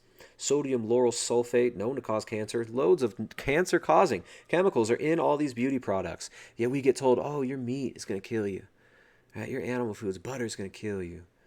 It's absolutely backwards. So yeah, your hygiene products, we're duped beyond belief about these hygiene products. Do not use these stupid, shitty chemical hygiene products. One of the biggest ones, a lot of these deodorants are terrible. There are really good quality ones. We've got people like Perma Earth. Shout out to Perma Earth. She's got a YouTube channel. We're going to be doing some stuff to share some of her products soon. She makes just animal-based soap using tallow, animal fats, and lye. Right? So There are really good quality things you can get out there. There are, natural products that you can use. But yes, this is definitely an issue. The soaps, the shampoos, the damn makeup. Terrible. So yeah, check out Perma Earth. I don't know if she's here listening. But they got some good stuff. So avoid the formaldehyde stuff that they have on all these beauty products, the aluminum that they got in the deodorant, the sunblocks. All these things are terrible, right? I wish I knew this when I was a kid. I mean, when I grew up, my parents were like, you got to put that sunscreen on. You got fair skin. You're going to get skin cancer. You got to get that sunblock. I mean, there are so many of these products that we get duped into using. All right, you can actually make your own a lot of this stuff. All right, so if you do a quick search at primaledgehealth.com, we do have some resources showing you how to make soaps, how to make some of these cleaning supplies for your own house. I mean, just a simple vinegar spray for cleaning off your counters and stuff. Don't buy this stupid shit Lysol spray. Get some vinegar, infuse it with some essential oils if you want. Really simple cleaning products that you can make in your house. Very, very easy. So yeah, I don't know. I hope that helps. Kind of give you a bunch of different ideas there. Those beauty products are terrible though. My mom, she works in the fashion industry, the beauty industry. She would bring home these even those magazines, like you get those Vogue magazines and Glamour magazines, even those things smell like toxic chemical shit. And so, yeah, real simple stuff. Not only are these chemicals blocking your uptake of, blocking your ability. When you put on sunscreen, not only you're blocking your ability to create vitamin D because you're blocking out the sun, but you're also soaking a bunch of toxic chemicals into your skin. Our skin is the biggest organ on our body. It absorbs food very, very powerfully. So there are some people out there who make some good quality soaps. Check out Perma Earth. She's real cool. We'll have some more stuff on the website about that soon. So thank you for the question, dude. Really appreciate the generous $20 super chat. Guys, keep those super chats coming. Gangelo sends $9.99. Didn't have a question or anything. Thanks a lot for the support, man. You guys make these streams worth it. You guys make it what it is. Man, shit, sometimes you guys, the things you guys come up with in the chat, sometimes it's just so funny. I could just read your chats. All right, but I don't depend on the chat for these streams. I don't just sit and read the chat. We got all sorts of good stuff here. We actually prepare. We don't need the chat to guide us. Plant-based diets. What is a plant-based diet? Well, nobody really knows. Nobody really knows what a plant-based diet is. But apparently, it's really good for you. Right? Apparently, all the top athletes are plant-based, including Nate Diaz, who says he's mostly vegan, who, when he was hanging out with Anthony Bourdain, eats a shitload of shrimp, who posted several times on his Instagram that I've seen the last few years, these massive shrimp plates that him and his brother get down on. They eat lots of shellfish. Well, here's Chael Sonnen's story about vegan and plant-based diet advocate Nate Diaz, who, according to the vegans, he's totally vegan. Let's hear what Chael has to say about some of his dietary habits. We're training with Jake Shields. We were brought in by Jake Shields specifically to train with Jake when Jake was getting ready for St. Pierre. But in one of those days, we went out to Lodi to Nate's gym, and Nate was getting ready for somebody, so we go and we spar with Nate. Now, I have to tell you, Matt and I were teammates. So we sparred the same, we worked out the same, it's how we do things at our gym. But this was our first time at his gym. Before you know it, you're going with Nate Diaz, you are fighting Nate Diaz. Like, before you know it, just a fight breaks out. The intensity at his gym was just more so than what it was at our gym. Okay, great. But when the whole thing's done, Nate takes us next door, bought us all fish tacos.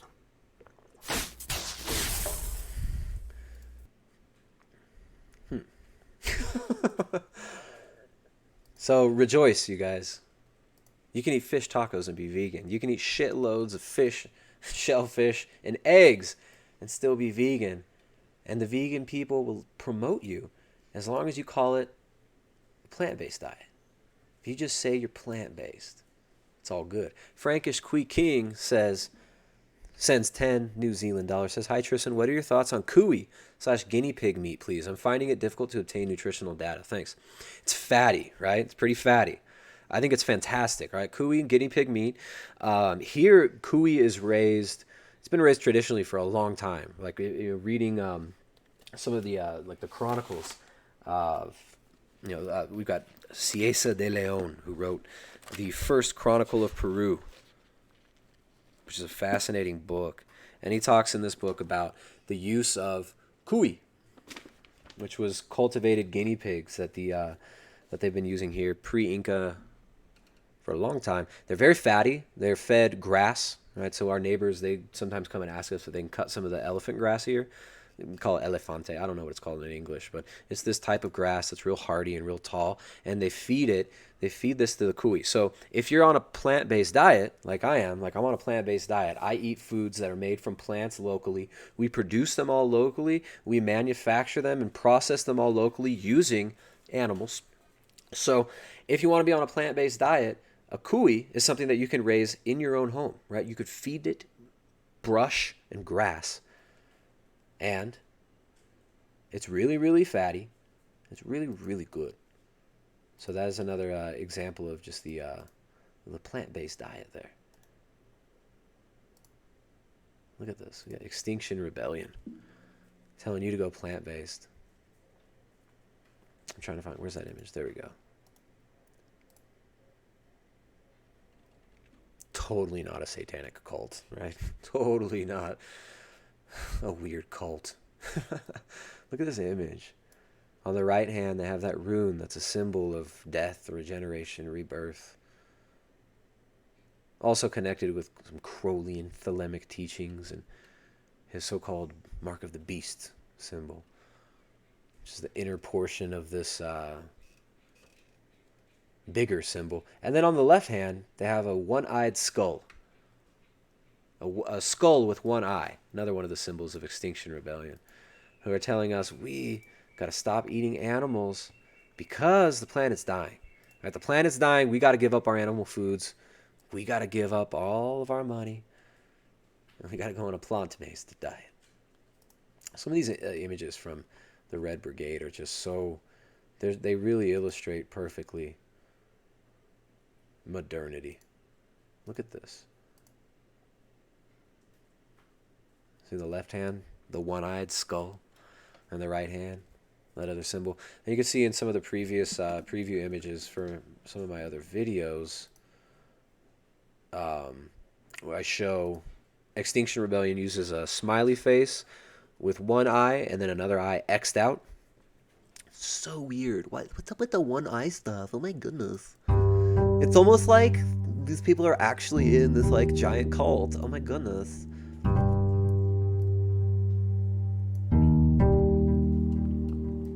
See what they program you with? Look at the subliminals. The not so subliminals. Grief, pain, loss, rage. Look at this wickedness.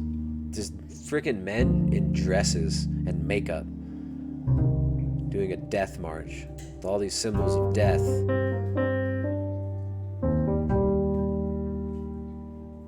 With a one-eye symbolism everywhere.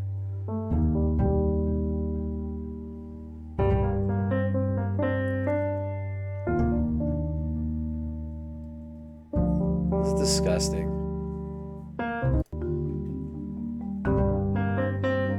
Dressing up as corpses. Dressing up as corpses. They're calling themselves climate refugees. Oh, they're climate refugees. All you pension-having boomers. Oh, dressing up the color of blood, sweeping through like ghouls. The sea is rising. No, it's not.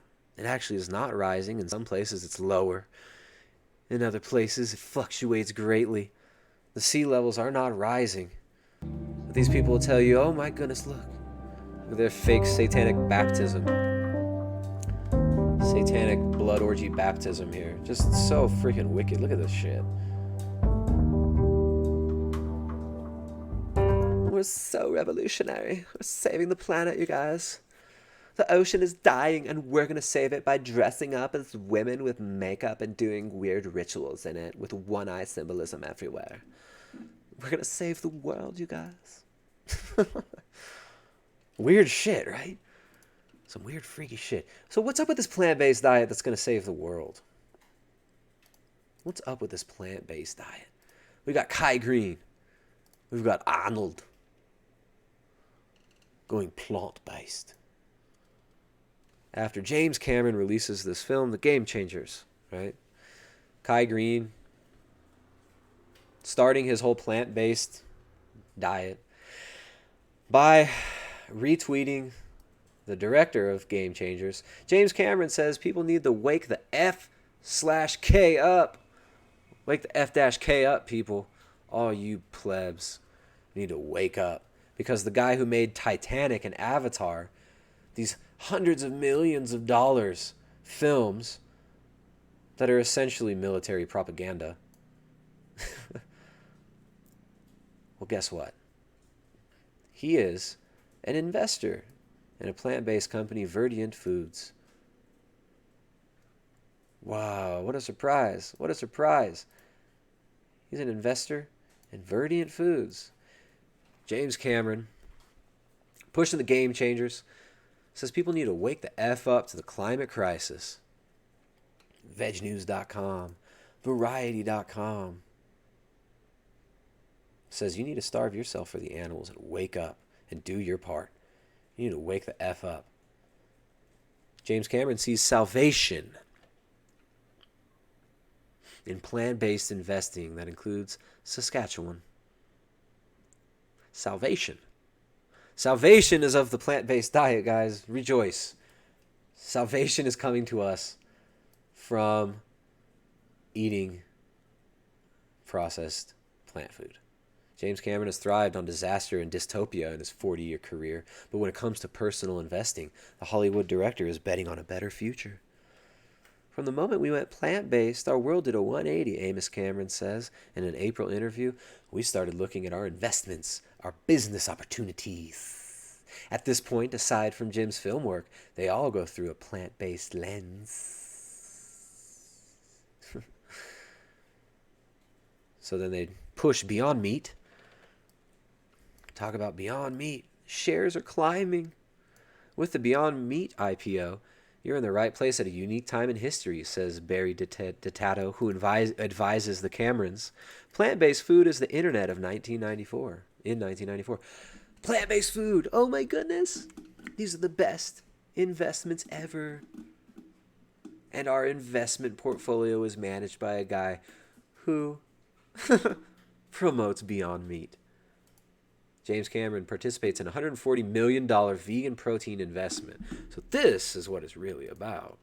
It's about his $140 million investment into pea protein isolate production facilities. That's what it's all about. That's what it is all about. It's all about money, guys. That's why he makes a 2-hour documentary to advertise his pea protein. Pea protein just got the Cameron bump. Pea protein had his breakout role when it was featured in Beyond Meat's product line and gained additional notoriety playing the lead in Ripple's plant-based milk. Now, Oscar-winning director James Cameron and wife Susie Amos Cameron are giving pea protein a place on the A-list. Oh my goodness. Oh my god. Oh my god. James Cameron and all the hottest celebrities are telling us to go vegan. I can't wait to sterilize myself with a vegan diet.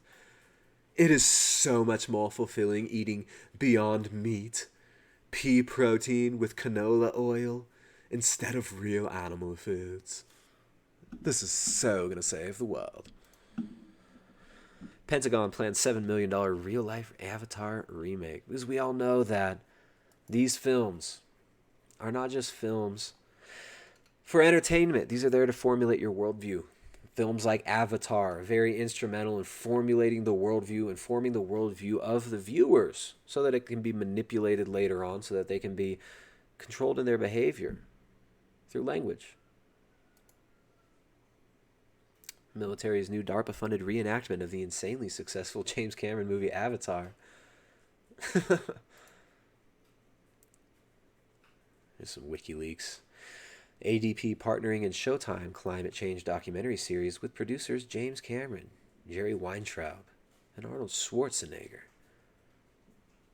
It's from John Podesta, champion of science, much like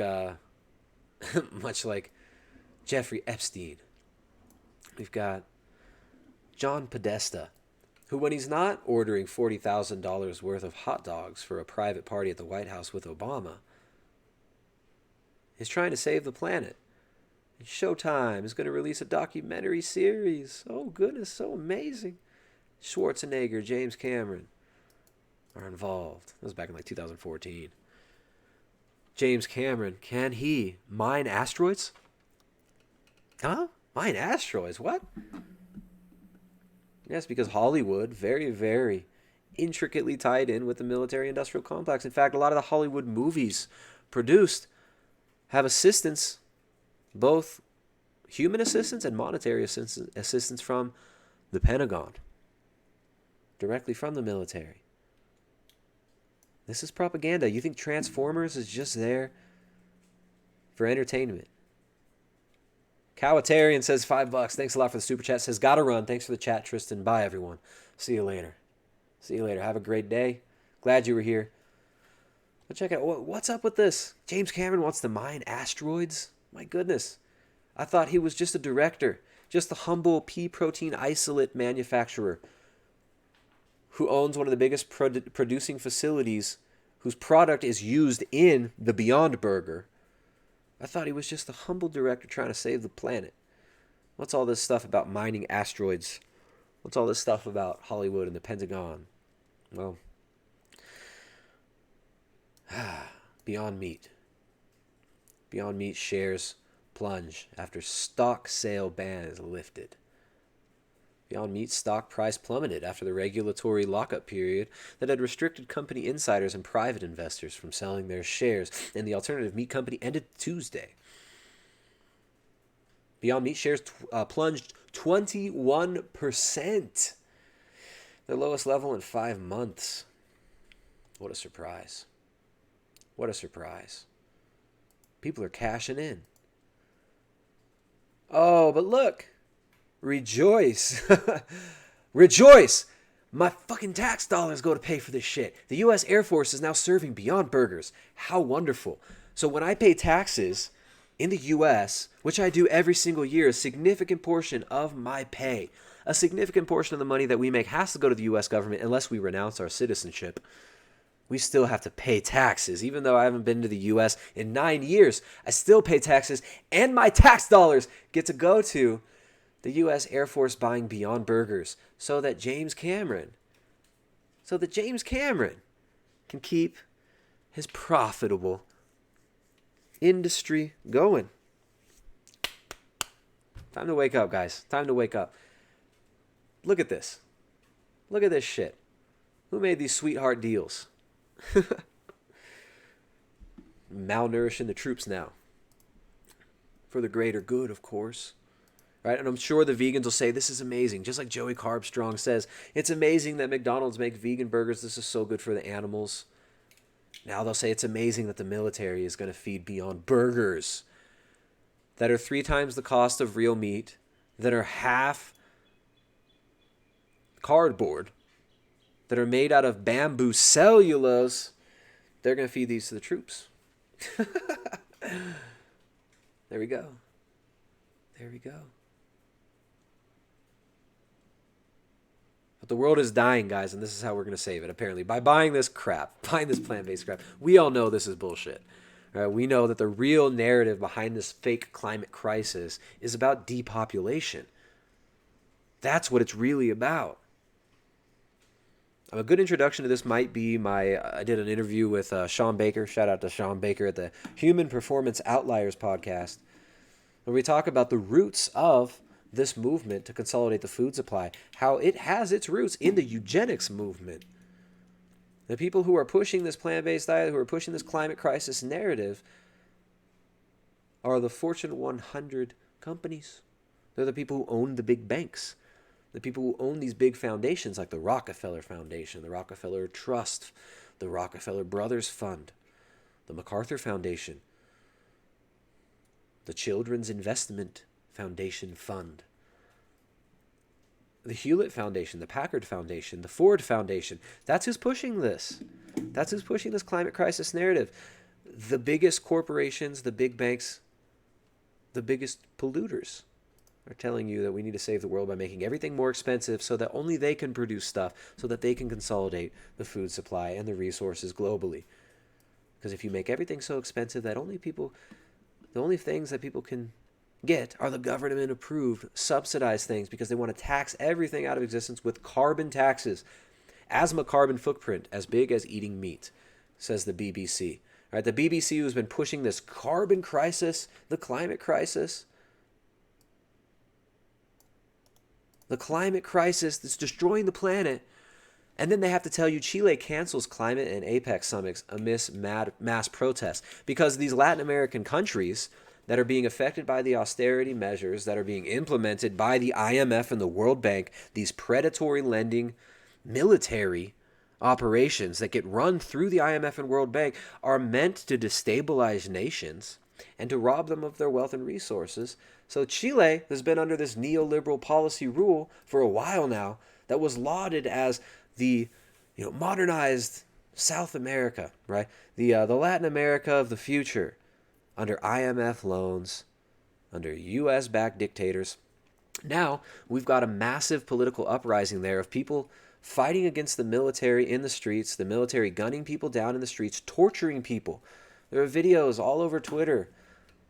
There's this video of, it's like above this street, and then underneath them is a tunnel, a metro tunnel. And you can hear students screaming, being tortured by the military there as they go through a Pinochet-style dictatorship that's getting worse and worse every single day in Chile right now, due to the austerity measures that are pushed on the third world by the IMF and World Bank, which is promoting the climate crisis.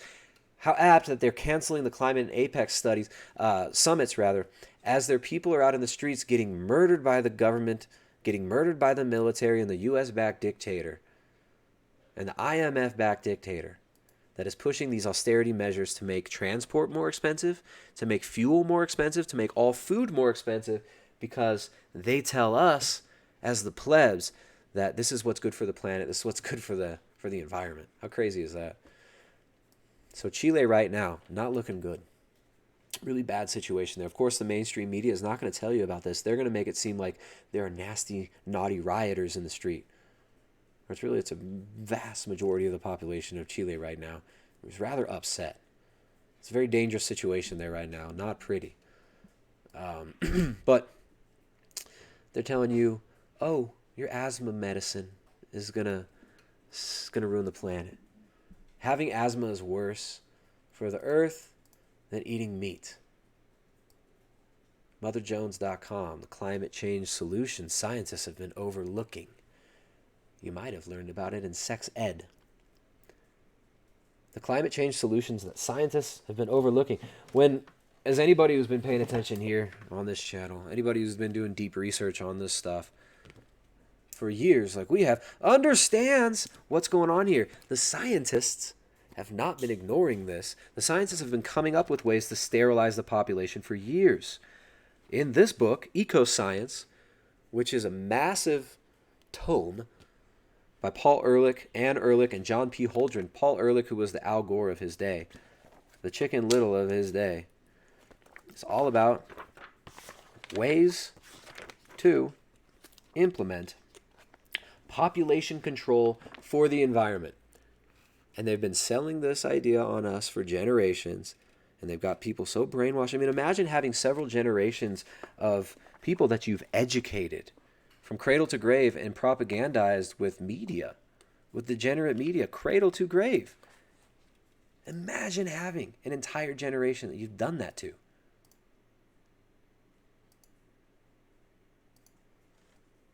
Imagine having an entire generation of degenerates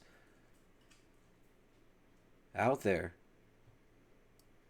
They've been programmed to self-destruct like this. Check it out, chapter 13 in this book. what a great choice to make it chapter 13, has a quote from Mao, who all these people say was so green. He says, of all things, people are the most precious. Of all things, people are the most precious. My precious. Now that talks about policies, right? Number 1, reduce the rate of growth of the population, although not necessarily to zero. That's one of the options, they say, or the world's going to die. And mind you, this is from 1970, 78. This is a textbook from 1977. No, 1970 was first published. This one was printed in 77. 1970, Ecoscience. Used to be hard to find this, but you can find used copies of this book, Ecoscience. The potential goals of such measures in order of possible achievement are: number 1, reduce the rate of population growth, although not necessarily to zero. Number 2, stabilize the size of the population, that is, achieve a zero rate of growth. Like Osho said, total birth control.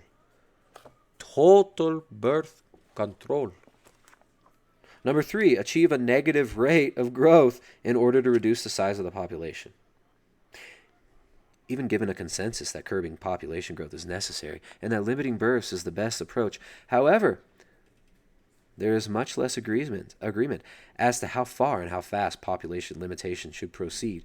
Acceptance of the first goal listed above requires only that one recognize the obvious adverse consequences of rapid population growth. For example, dilution of economic progress in less developed countries and aggravation of environmental and social problems in both developed and non-developed countries. We just got to reduce the population. And then he starts giving ways that we can do that. Of course, birth control is one of those ways. Birth control is one of them. And they always have to bring up this Malthusian thing of there's not enough food. There's not enough food, right? The idea of controlling the food supply to control people's ability to have kids, ability to grow. You can actually put sterilants in the water supply, they say in this book. Right? These are the scientists, top scientists, Paul Ehrlich, John P. Holdren, saying that if we reduce the growth of the population and get them to do it themselves, we'll save the planet. It says, given the threat to the environment posed by today's population, this is 1970, there's way more people now, and there's way more surplus of food now too. Given the threat to the environment posed by today's population in combination with today's technology, and given the menace this situation represents to an already faltering ability to provide enough food for the people now alive, it's clear that human population is already above the optimum size. It is, of course, conceivable that technological and social change will push up the optimum in the time it takes to bring population growth to zero. Population growth to zero, guys. To zero. All based on these Malthusian concepts of not enough resources because he put fruit flies in a jar and they eventually died. Therefore, we need to kill people or we're all going to die. That's how they came up with this. That's the science behind population growth. Many birth control practices are at least as old as recorded history. The Old Testament contains obvious references to the practice of withdrawal or coitus interruptus. The ancient Egyptians used crude barriers to the cervix made from leaves or cloth and even blocked the cervical canal with cotton fibers. The ancient Greeks practiced population control through their social system as well as through contraception. They discouraged marriage and encouraged homosexual relationships, especially for men. This is a science policy paper by the guy that was the White House science czar under Obama, John P. Holdren, and by Paul Ehrlich, who was all over TV all the time. He also says infanticide, which is viewed with horror today by prosperous people in industrialized societies, has probably always been practiced by societies lacking effective contraception methods. I guess you should probably read, all this should be read in the Terence McKenna voice. Infanticide, which is viewed with horror today by prosperous people in industrialized societies, has probably always been practiced in societies lacking effective contraceptive methods. It was rather common practice among the ancient Greeks, and the Chinese and Japanese are known to have used it for centuries, especially in times of famine. In agrarian or warlike societies, female infanticide has often been practiced to provide a greater proportion of men or to consolidate upper classes. Only a century or two ago, infanticide was widely practiced in Europe in an institutionalized, although socially disapproved system sometimes called baby farming. Terence McKenna was told by the mushroom that we have to bring zero population growth to the West. So that's what they're talking about. They're talking about infanticide, poisoning the water supply comes up in a later chapter. Just absolute madness. Madmen. Physiologist Melvin Ketchell of the Tufts University School of Medicine suggested that a sterilant could be developed that would have a very specific action. For example, preventing implantation of the fertilized ovum. He proposed that it be used to reduce fertility levels by adjustable amounts, anywhere from 5 to 75%, rather than to sterilize the whole population completely. In this way, fertility could be adjusted from time to time to meet a society's changing needs. And there would be no need to provide an antidote. Contraceptives would still be needed for couples who were highly motivated to have small families.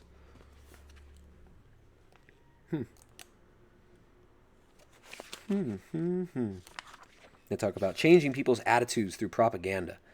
And how that's the most important tool is education.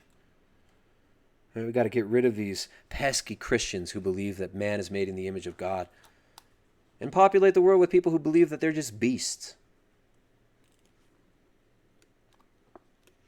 For many people, science and technology have taken on the aspect of a religion.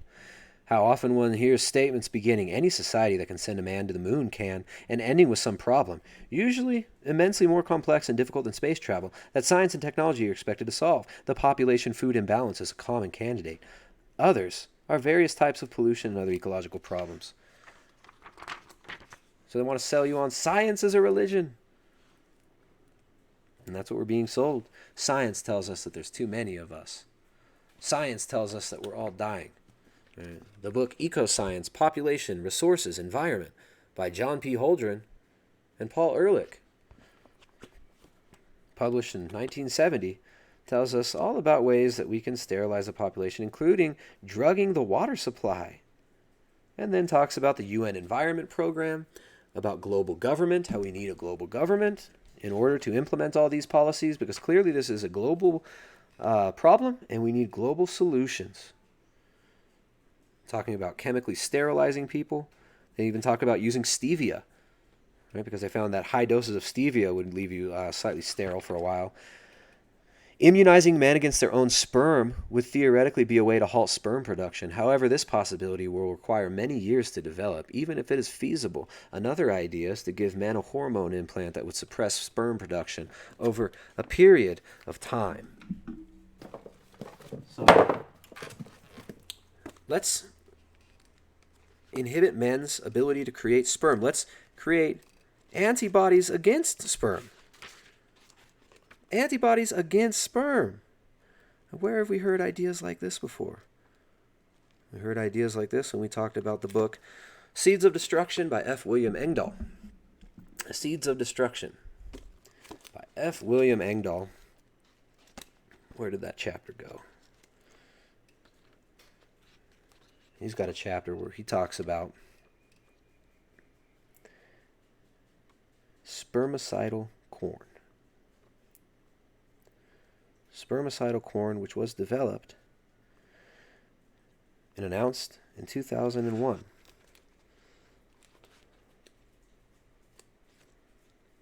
Let's find this. I should have had this marked. I did have it marked. It must have fallen out. So in Ecoscience, they openly muse about ways to sterilize people using antibodies against sperm. Antibodies against your own sperm. In San Diego, a small privately owned biotech company, Epicite, held a press conference in September of 2001 to make an announcement about its work. Epicite reported that they had successfully created the ultimate GMO crop, contraceptive corn. They had taken antibodies from women with a rare condition known as immune infertility, isolated the genes that regulated the manufacture of those infertility antibodies, and using genetic engineering techniques had inserted the genes into ordinary corn seeds used to produce corn plants. We have a hothouse filled with corn plants that make anti-sperm antibodies. boasted Epicite president Mitch Hine. At the time of this dramatic announcement, which went largely uncommented by the world's major media, Epicite had concluded a strategic joint research and licensing agreement with Dow Chemical Company through Dow AgroSciences, one of the 3 agribusiness genetic seed giants in the U.S. Remember, Dow is a military company. Dow produces military weapons as well. The purpose of the joint venture they announced at this time was to combine Epicite's technological breakthroughs with Dow AgroSciences' strength in the genetic engineering of crops. Epicite's product candidate antibodies were being transformed in corn. Epicite and Dow organizations had agreed to a 4-year program to investigate factors affecting expression, stability, and accumulation of antibodies in transgenic plants. Epicite had also signed a collaboration with Novartis Agriculture Discovery Institute, Syngenta, which is one of the members of the World Business Council on Sustainable Development, pushing for planetary guidelines to make us plant-based. Syngenta, which is part of this whole green agenda, climate crisis bullshit. Epicite and Dow organizations had agreed to a 4-year program to investigate factors affecting expression, stability, and accumulation of antibodies in transgenic plants. Epicite had also signed a collaboration with Novartis Agriculture Discovery Institute, Syngenta, and with Reprotect LLC of Baltimore to develop other antibody-based microbicides for contraception. On October 6, 2002, CBS News reported that the United States Department of Agriculture, the same agency that the U.S. government, that had been so vigorous in developing Terminator technology, the Terminator corn seeds that would sterilize themselves, right, so that farmers would have to re-buy seed every year. That's patented, and then they have to buy more and more of these industrial chemicals to fertilize the seeds. Their soil gets worse and worse. They have to buy more machines. They also need loads of IMF loans in order to keep growing these foods.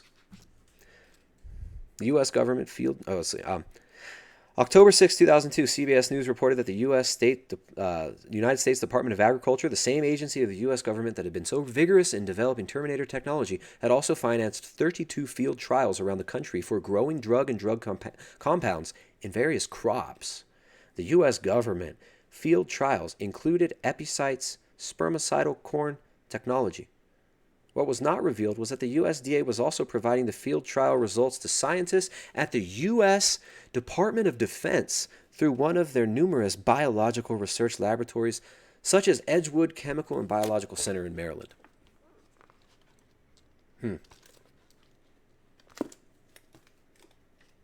Edgewood, which is very interesting to anybody who's studied the behavior control experiments, the 1950s and 60s, MK Ultra experiments.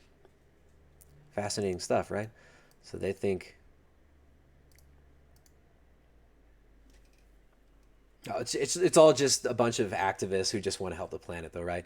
They're just a bunch of harmless activists that want to force us all to eat a vegan diet. They just want to force us all out of the rural areas and moving into smart cities so that the world can be run by the people who really deserve to rule it, right? The same people who run it now. The big banks, the Fortune 100. We need a global world order to save us from ourselves, to save us from the evil exhalations of our toxic babies. It's so backwards, it's so twisted, and it's right in front of our face. The climate change solution scientists have been overlooking. As we just demonstrated, it's not been overlooked. This is just something that people are trying to push on you harder and harder. Doctors John Bongartz and Regine Citruc-Ware of the Population Council in New York. What is the Population Council? The Population Council we had set up by the Rockefellers. And this actually ties in with the genetic modification of food, because these same big foundations that set up the population councils to try to decrease the population, to set global policy to decrease populations globally, those same people are the ones who created the big agricultural behemoth system that we live in, that we're being fed by now. They're the same people that brought about GMOs, the Green Revolution, and the Gene Revolution, and they're the ones that are selling us on the suicidal death cult climate change bullshit right now. So, oh goodness, check it out. They're repping Paul Ehrlich, who we just read, Paul Ehrlich, talking about sterilizing people. Talking about, in this book, Ecoscience, he also talks about the government should implant people with sterilants that they will need to get removed from them in order to have babies so that the government can approve and select the breeding. Paul Ehrlich wrote The Population Bomb, says that overpopulation combined with overconsumption is the elephant in the room. We don't talk about overpopulation because of real fears from the past of racism, eugenics, colonialism, forced sterilization, forced family planning. Yeah, because that's what your bosses are into, dude. That's what your bosses are into. You guys, you're trying to fear-monger us into begging you to sterilize us and to take our children. You're educating our children and radicalizing them against us in the schools, where you're poisoning them with food and injections. Is population control the answer to fixing climate change? CBC.ca. Oh my goodness, what a crazy thing.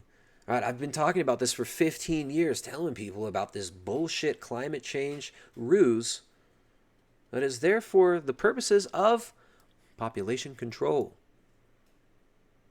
And it's not fun to be vindicated now. It's not fun to sit here and talk about this. I wish I could just talk about just awesome stuff, right? Let's just talk about Nate Diaz and UFC. Let's talk about fluff.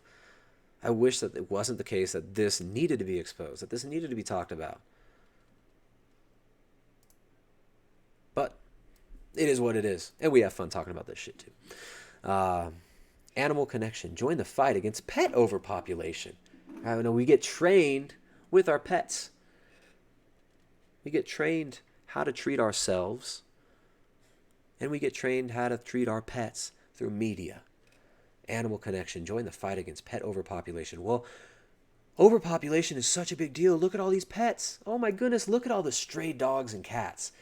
My goodness, what are we going to do about this pet overpopulation thing? Maybe some of these ideas, my goodness, maybe some of these ideas could work on humans too.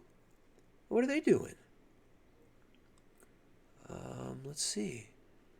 Spaying and neutering. Okay.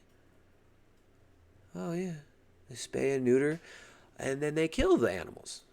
Okay. All right, that makes sense. What is an animal shelter? Let's break it down. You got PETA. You got PETA right here.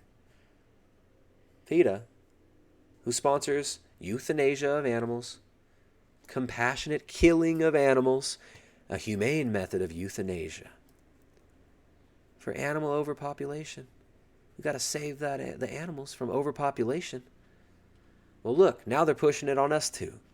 In an ideal world, euthanasia would make sense. We don't live in an ideal world.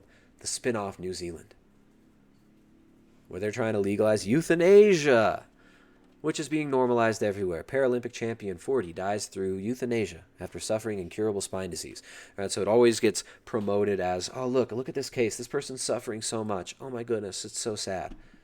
Surely we should help this person kill themselves.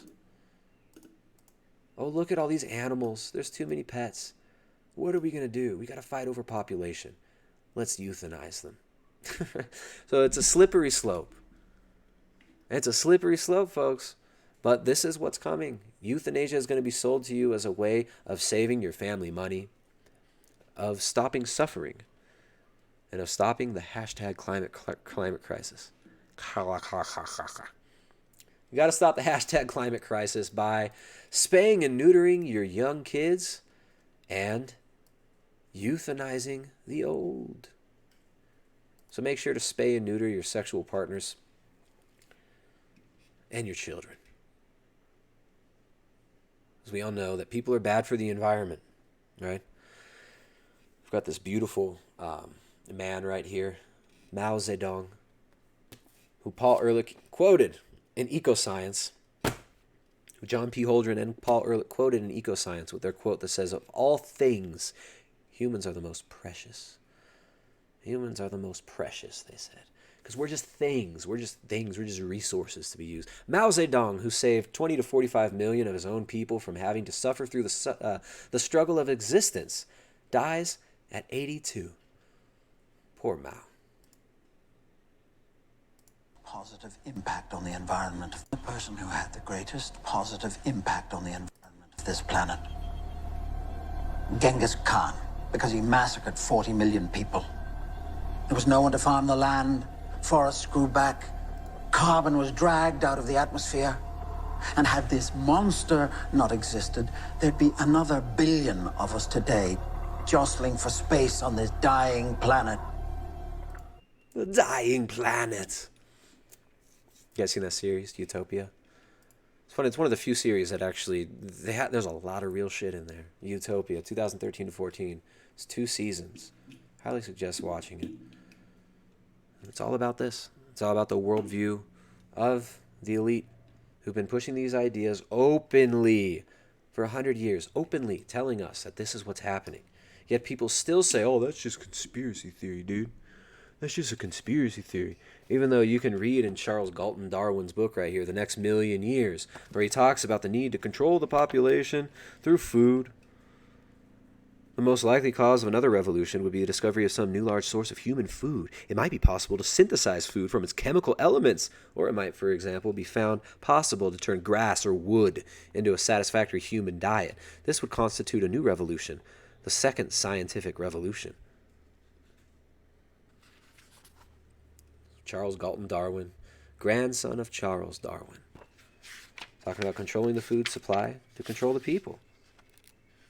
Talking about competition for food. It is food that in the end determines the population of the world. It is food that determines the population of the world. This book from when was this one? I love old books. I mean, I'm not saying that like this is like a great book, that he's a great thinker. I'm just saying this is a degenerate who's writing openly about this stuff. John P. Holdren, Paul Ehrlich, writing openly about destroying families, about programming you into a self-destruct mode in order to decrease the population. Charles Galton Darwin talking about controlling the breeding of humanity and controlling the food. We got Bertrand Russell also talking about in his Scientific Outlook book how in the future only millionaires are going to have meat. Only the millionaires can have meat. He also talks about most important of all modern agents of propaganda is the cinema. In the rest of the civilized world, the products of Hollywood preponderate. The great majority of young people in almost all civilized countries derive their ideas of love, of honor, of the way to make money, which they associate with love and honor, right? And the way they make money, and of the importance of good clothes from the evenings spent in seeing what Hollywood thinks good for them.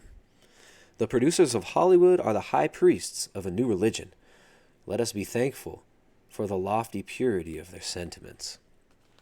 You hear that? From Bertrand Russell, they say that this man is just an incredible thinker. Bertrand Russell, I think he was married like 5 times and had no kids.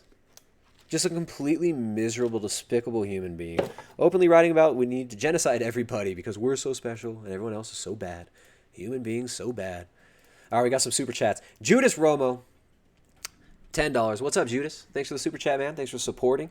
Says for $10, rabbit versus chicken meat. Rabbit is probably better depending on where you're at and what they're fed, right? So it's going to depend on the feed, and it's going to depend on the breed.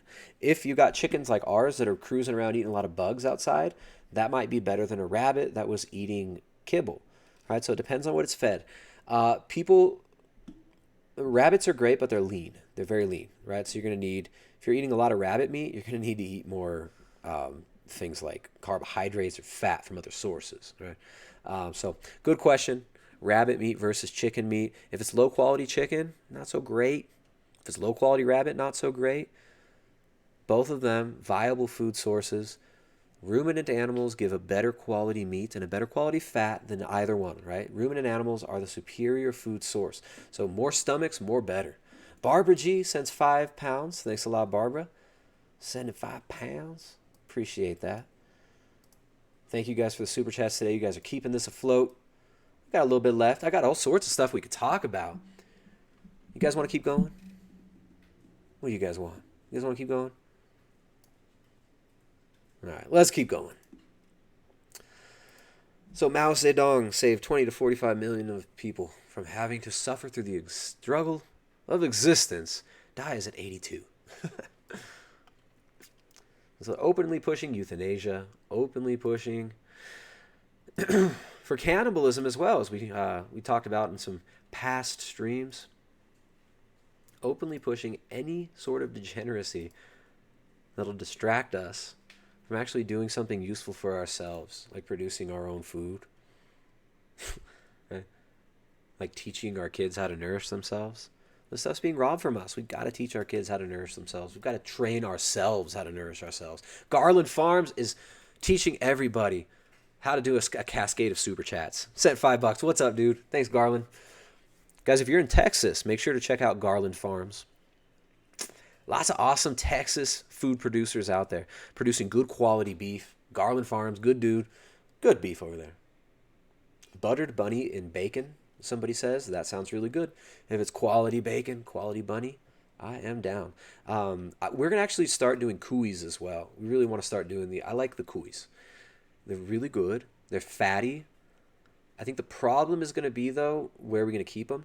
People apparently used to just have them running all around their house. Like, they're semi-domestic and they'll keep in the area, but there are predators and stuff, and we've got dogs that'll try to eat them. But I think what we're going to do is maybe we'll build a little run for cuis, guinea pigs, and we're going to start raising those. We're looking at getting sheep as well, and we want to get more cattle, right? We've got 2 cows. One of them's pregnant. She's about to give birth. I'm giving an update to the guy who asked. Thank you for asking. Little update on our situation here. We're trying to get going on our own homestead, right? We're trying to get to the spot where we are providing our own foods for our own family off our own land, right? So we're looking at bringing in more cattle. We're looking at trying to get an mobile electric fence that we can move around to do regenerative grazing. The land that we have has been managed better than the land around it, right? It's pretty nice, really good soil, but it's not, we could definitely carry more animal load on it. Right now there's just a couple cows. There were 10 up there before, but I got rid of them because I didn't want them, and it was a dry season. I didn't want to have to deal with it, so I ended up selling those at a bargain to somebody. But yeah, our goal, we're going to get more animals, and we want to put sheep, more cows, and we're thinking about other things too, like chickens. We already have chickens, but we're gonna have, when we get up there, we're probably gonna have about 60 of them or more. So we'll be getting 20, 30 eggs a day from chickens. Hopefully producing significantly more milk by the end of the year. And the goal is to be producing meat from sheep if it's viable. If I can get a breed that is resilient. It gets kind of hot here sometimes.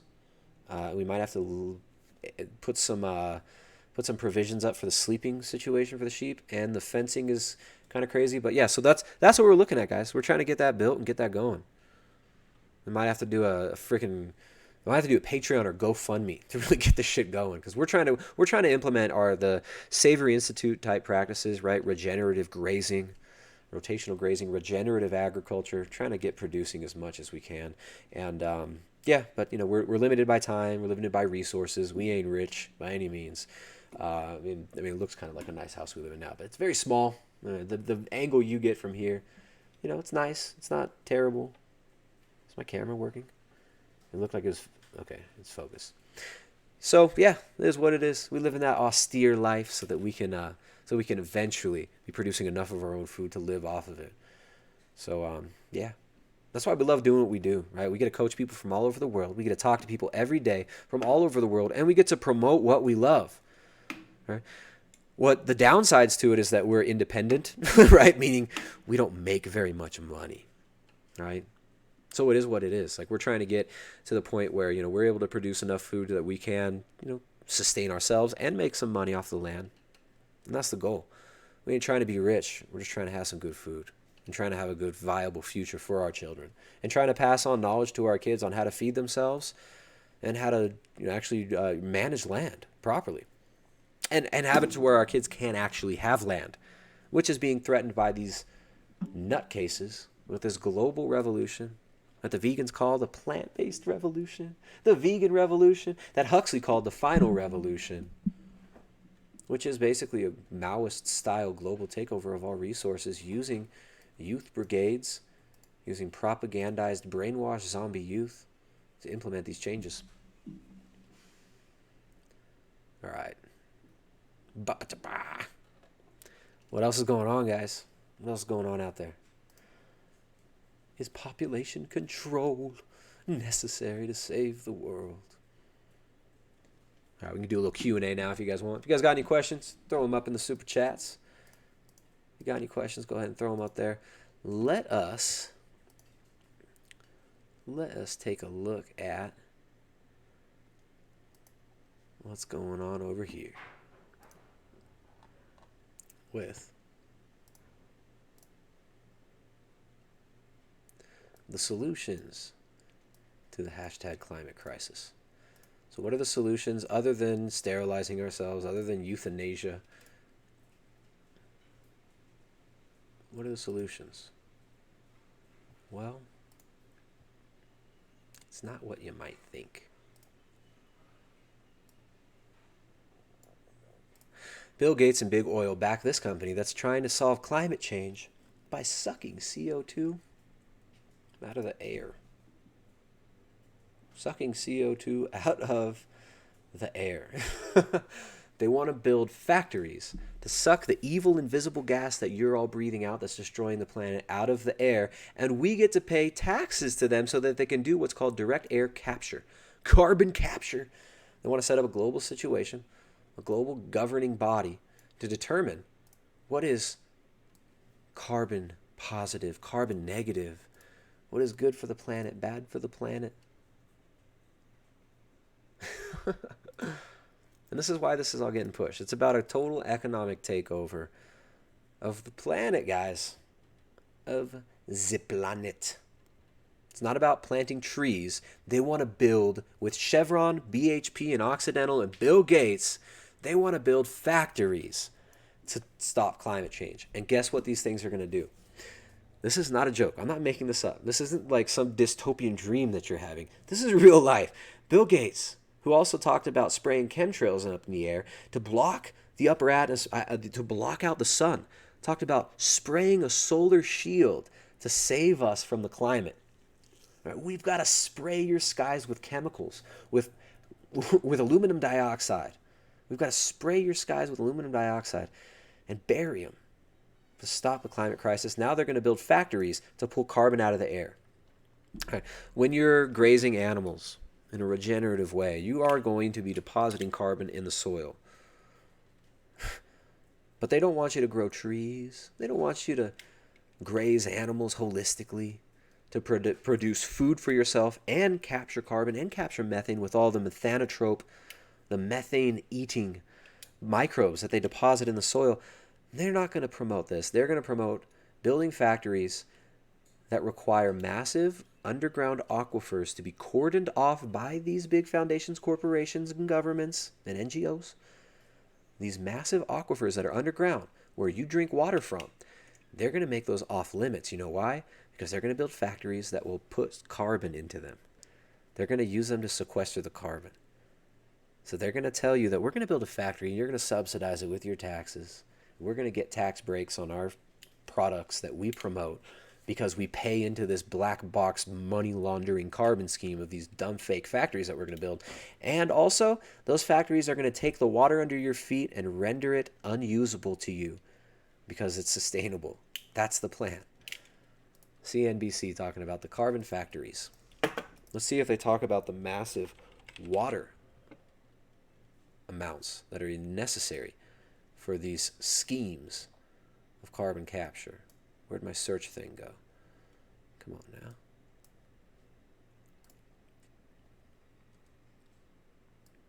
No, they don't mention it. They don't mention it. They just talk about it like it's some magical thing. Bill Gates will save the planet. Bill Gates, who we saw earlier, is going to save the planet by giving people nutrient-fortified kibble. Is also going to save the planet by using your tax money to build giant carbon-sucking factories all over the planet. And they say that they're going to need thousands of these giant carbon-sucking factories in order to offset the hashtag climate crisis and take sufficient hashtag climate action now. That's the goal. Right? So, Kai Greene, male stripper, says, I'm going to go plant-based because I watched the Game Changers. Who made the Game Changers? Well, our buddy James Cameron, who has hundreds of millions of dollars invested in pea protein processing plants that he sells pea protein isolate to Beyond Meat, who are crumbling in their stocks, whose stock price is plummeting. But guess what? The U.S. Air Force gets to buy that shit to put it in military bases. And guess what? They also get to use all that money from all you dumbasses who invested in Beyond Meat. They get to use all of that to prop up more media advertising for this product that's more expensive than real beef, that tastes like shit, that destroys the planet that it claims it's going to fix, and that destroys your digestion in your gut and will make you fart all day long. And did I mention it tastes like shit? Now your tax dollars go to this. This is freaking criminal. This is criminal. Our tax dollars, I shouldn't even be paying taxes anyways, but I do because I'm a good little global citizen. I don't want to go to jail.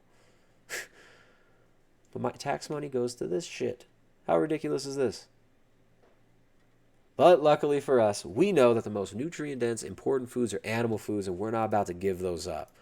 We're not about to give up our kids to this degenerate system that dehumanizes us, that teaches us all sorts of nonsense, that tells us that it's healthy to put the pee-pee in the poo-poo, that tells us it's healthy for the planet if we sterilize ourselves and don't have kids, that tells us if we pay higher taxes, we'll save the planet from the evil carbon. We don't buy into this shit. We're going to keep eating the most nutrient-dense, important foods for human beings to eat. The foods that we require. Those are animal foods. Real animal foods. We're not going to buy into this bullshit, end-of-the-world fake propaganda that's used time and time again, the same script over and over again, like they did with the nukes, like they do with war. The new war is the climate crisis. The new enemy is not Afghanistan. It's not Iraq. It's not Venezuela. The new enemy in the hashtag climate crisis war that we're being mobilized to fight, that they're trying to earmark hundreds of trillions of dollars. They want $110 trillion to go into the new global climate economy. Who is the enemy of this war and this new war propaganda? The enemy is you and me. The enemy is ourselves. We're being weaponized against ourselves. We're being weaponized against our own fertility, and we are a part of a weaponized culture that is degrading us on many levels. So we're not into it. We're not down for it. We're going to eat the real animal foods. We know that when you focus on animal foods, your body works better. That if you make a bulk of your diet based around animal foods, like we show you how in the carnivore cookbook for people who really love animals,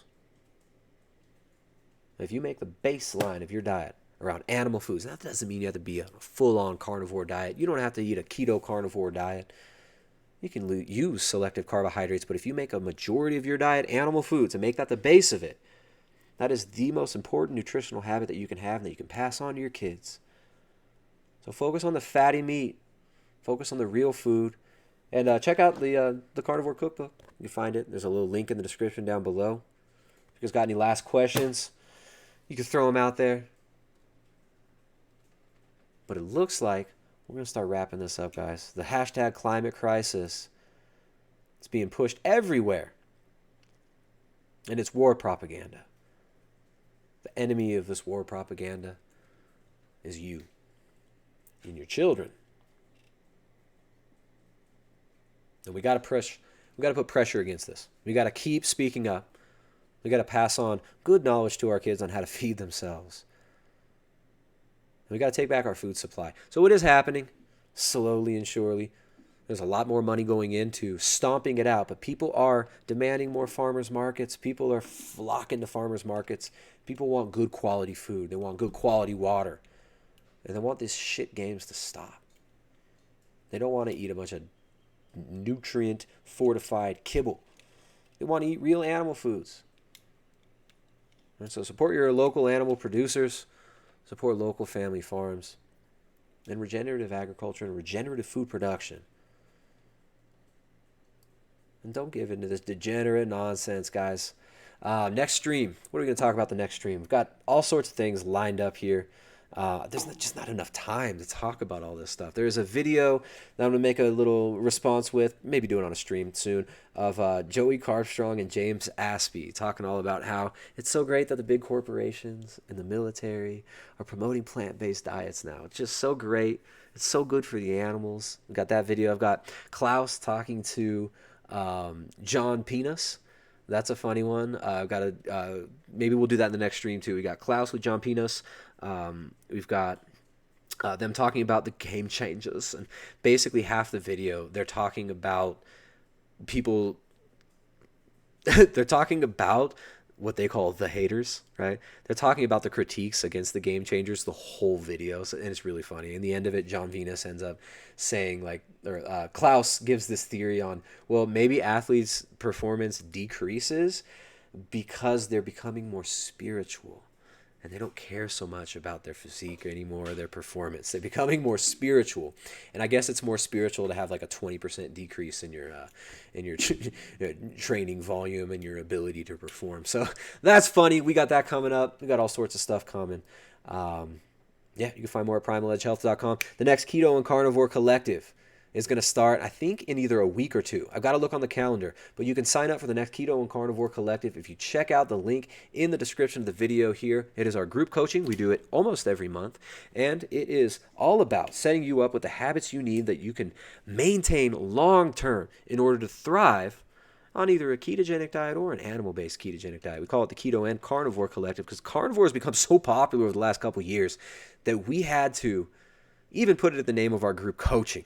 All right, so we got a lot of people who are using keto and carnivore to lose weight, a lot of people who are trying to correct autoimmune conditions, a lot of people who are trying to get their life back after nutrient-deficient vegan and vegetarian diets that wrecked their health.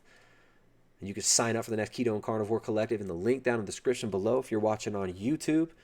It's a better way of doing coaching than private coaching, in my opinion. I mean, I still like doing private consultations, but I prefer people go to the Carnivore and Keto Collective because it's in a group setting, right? We use a live interactive forum. We do 2 live voice chats per week. One of those is a full-on Q&A. Sometimes it's like 2 hours long, depending on how many people are there. We also do a lesson every week. We teach you how to optimize your diet, how to dial in your circadian rhythm and your sleep. We have a lesson on meal timing, and we teach you how to implement and maintain these habits, a new format of habits, how to format your habits and make a new foundation of habits that you can maintain long term. So that's what's up. Check out the Keto and Carnivore Collective. That is starting really soon. You can sign up in the link down below. And not seeing any more questions over here in the chat. I don't think it's time to wrap this up, guys. So remember, you are way more than what you eat. I'll see you next time. Raise the sense of urgency around climate change. What up's reflections? I am not a bigot. I am ready to save the planet by doing exactly what the big banks tell the TV screens to tell us to do. I feel so empowered on my #vegan journey. Join us as we chant empty slogans for #climate action written by PR firms. We need to save the earth and demand a global totalitarian technocratic government run by big finance and the Fortune 100.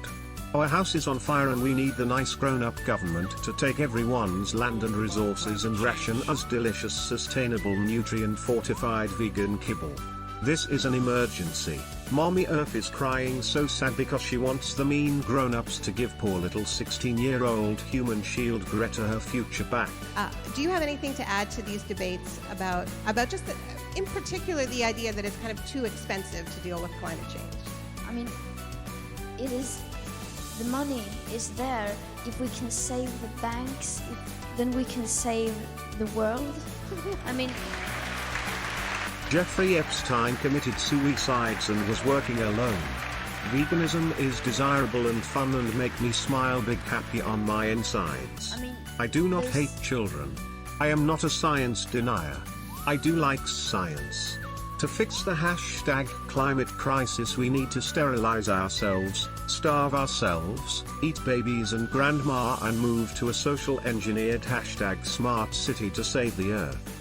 There is no time to examine the inconsistencies in our claims or actions or the billions of dollars being leveraged to brainwash us into thinking we want this. We want #climate action now and a #plant-based food system of sustainable fortified kibble. We are not being used. We are truly empowered and full of energy that we are using constructively. We are so empowered and not deceived. We all share the same values, so we just need to align those values with our actions and join forces. We all want the same thing. We want to see an Earth in the next 50 years. The money is there. If we can save the banks, then we can save the world. I mean...